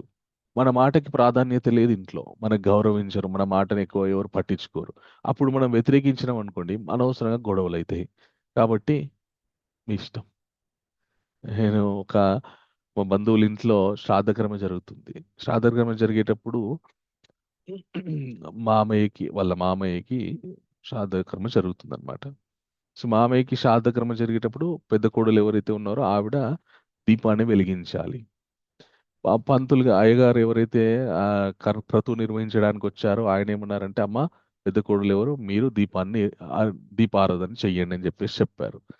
చెప్పగానే ఎవరైతే ఈ కోడలికి అత్తకి పడదు, అయితే అత్తకేమో ఆవిడ ఎందుకు చేస్తారు, నా కూతురు చేయాలని ఆవిడ, లేదా అయ్యగారు నన్ను చేయమన్నారని కోడలు. ఇప్పుడు వీళ్ళిద్దరు అక్కడ ఆర్గ్యుమెంట్ చేసుకుంటే అయ్యగారు ఏమన్నారంటే, అమ్మా మీ ఇంట్లో ఎట్లా చేస్తారు అట్లా చేయండి అమ్మా అని చెప్పేశారు అనమాట. ఇప్పుడు ఆయన ఖచ్చితంగా కోడలే చేయాలమ్మా శాస్త్రాల ప్రకారం అంటే, ఇప్పుడు ఆయన్ని వారు తెలుసు ఆయనకి ఇవ్వాల్సిన దాంట్లో ఆయన ఎక్కడ ఇది చేస్తారో ఆయన బాధ ఆయనకి. ఇప్పుడు వాళ్ళ ఇష్ట ప్రకారం చేయించి చేయాలని ఎందుకు ప్రభుజీ అది సిద్ధాంతం? పెద్ద కోడలే వంశాన్ని ఉద్ధరించడానికి వచ్చింది కాబట్టి. ఒక వ్యక్తి యొక్క వంశాన్ని, ఇప్పుడు ఆయన తర్వాత తన కొడుకుకి భార్యగా వచ్చి మళ్ళీ తన వంశాన్ని వృద్ధి చేయడానికి వచ్చింది కాబట్టి ఆ ఆడపిల్ల ఆవిడికి ప్రాధాన్యత ఇచ్చారన్నమాట.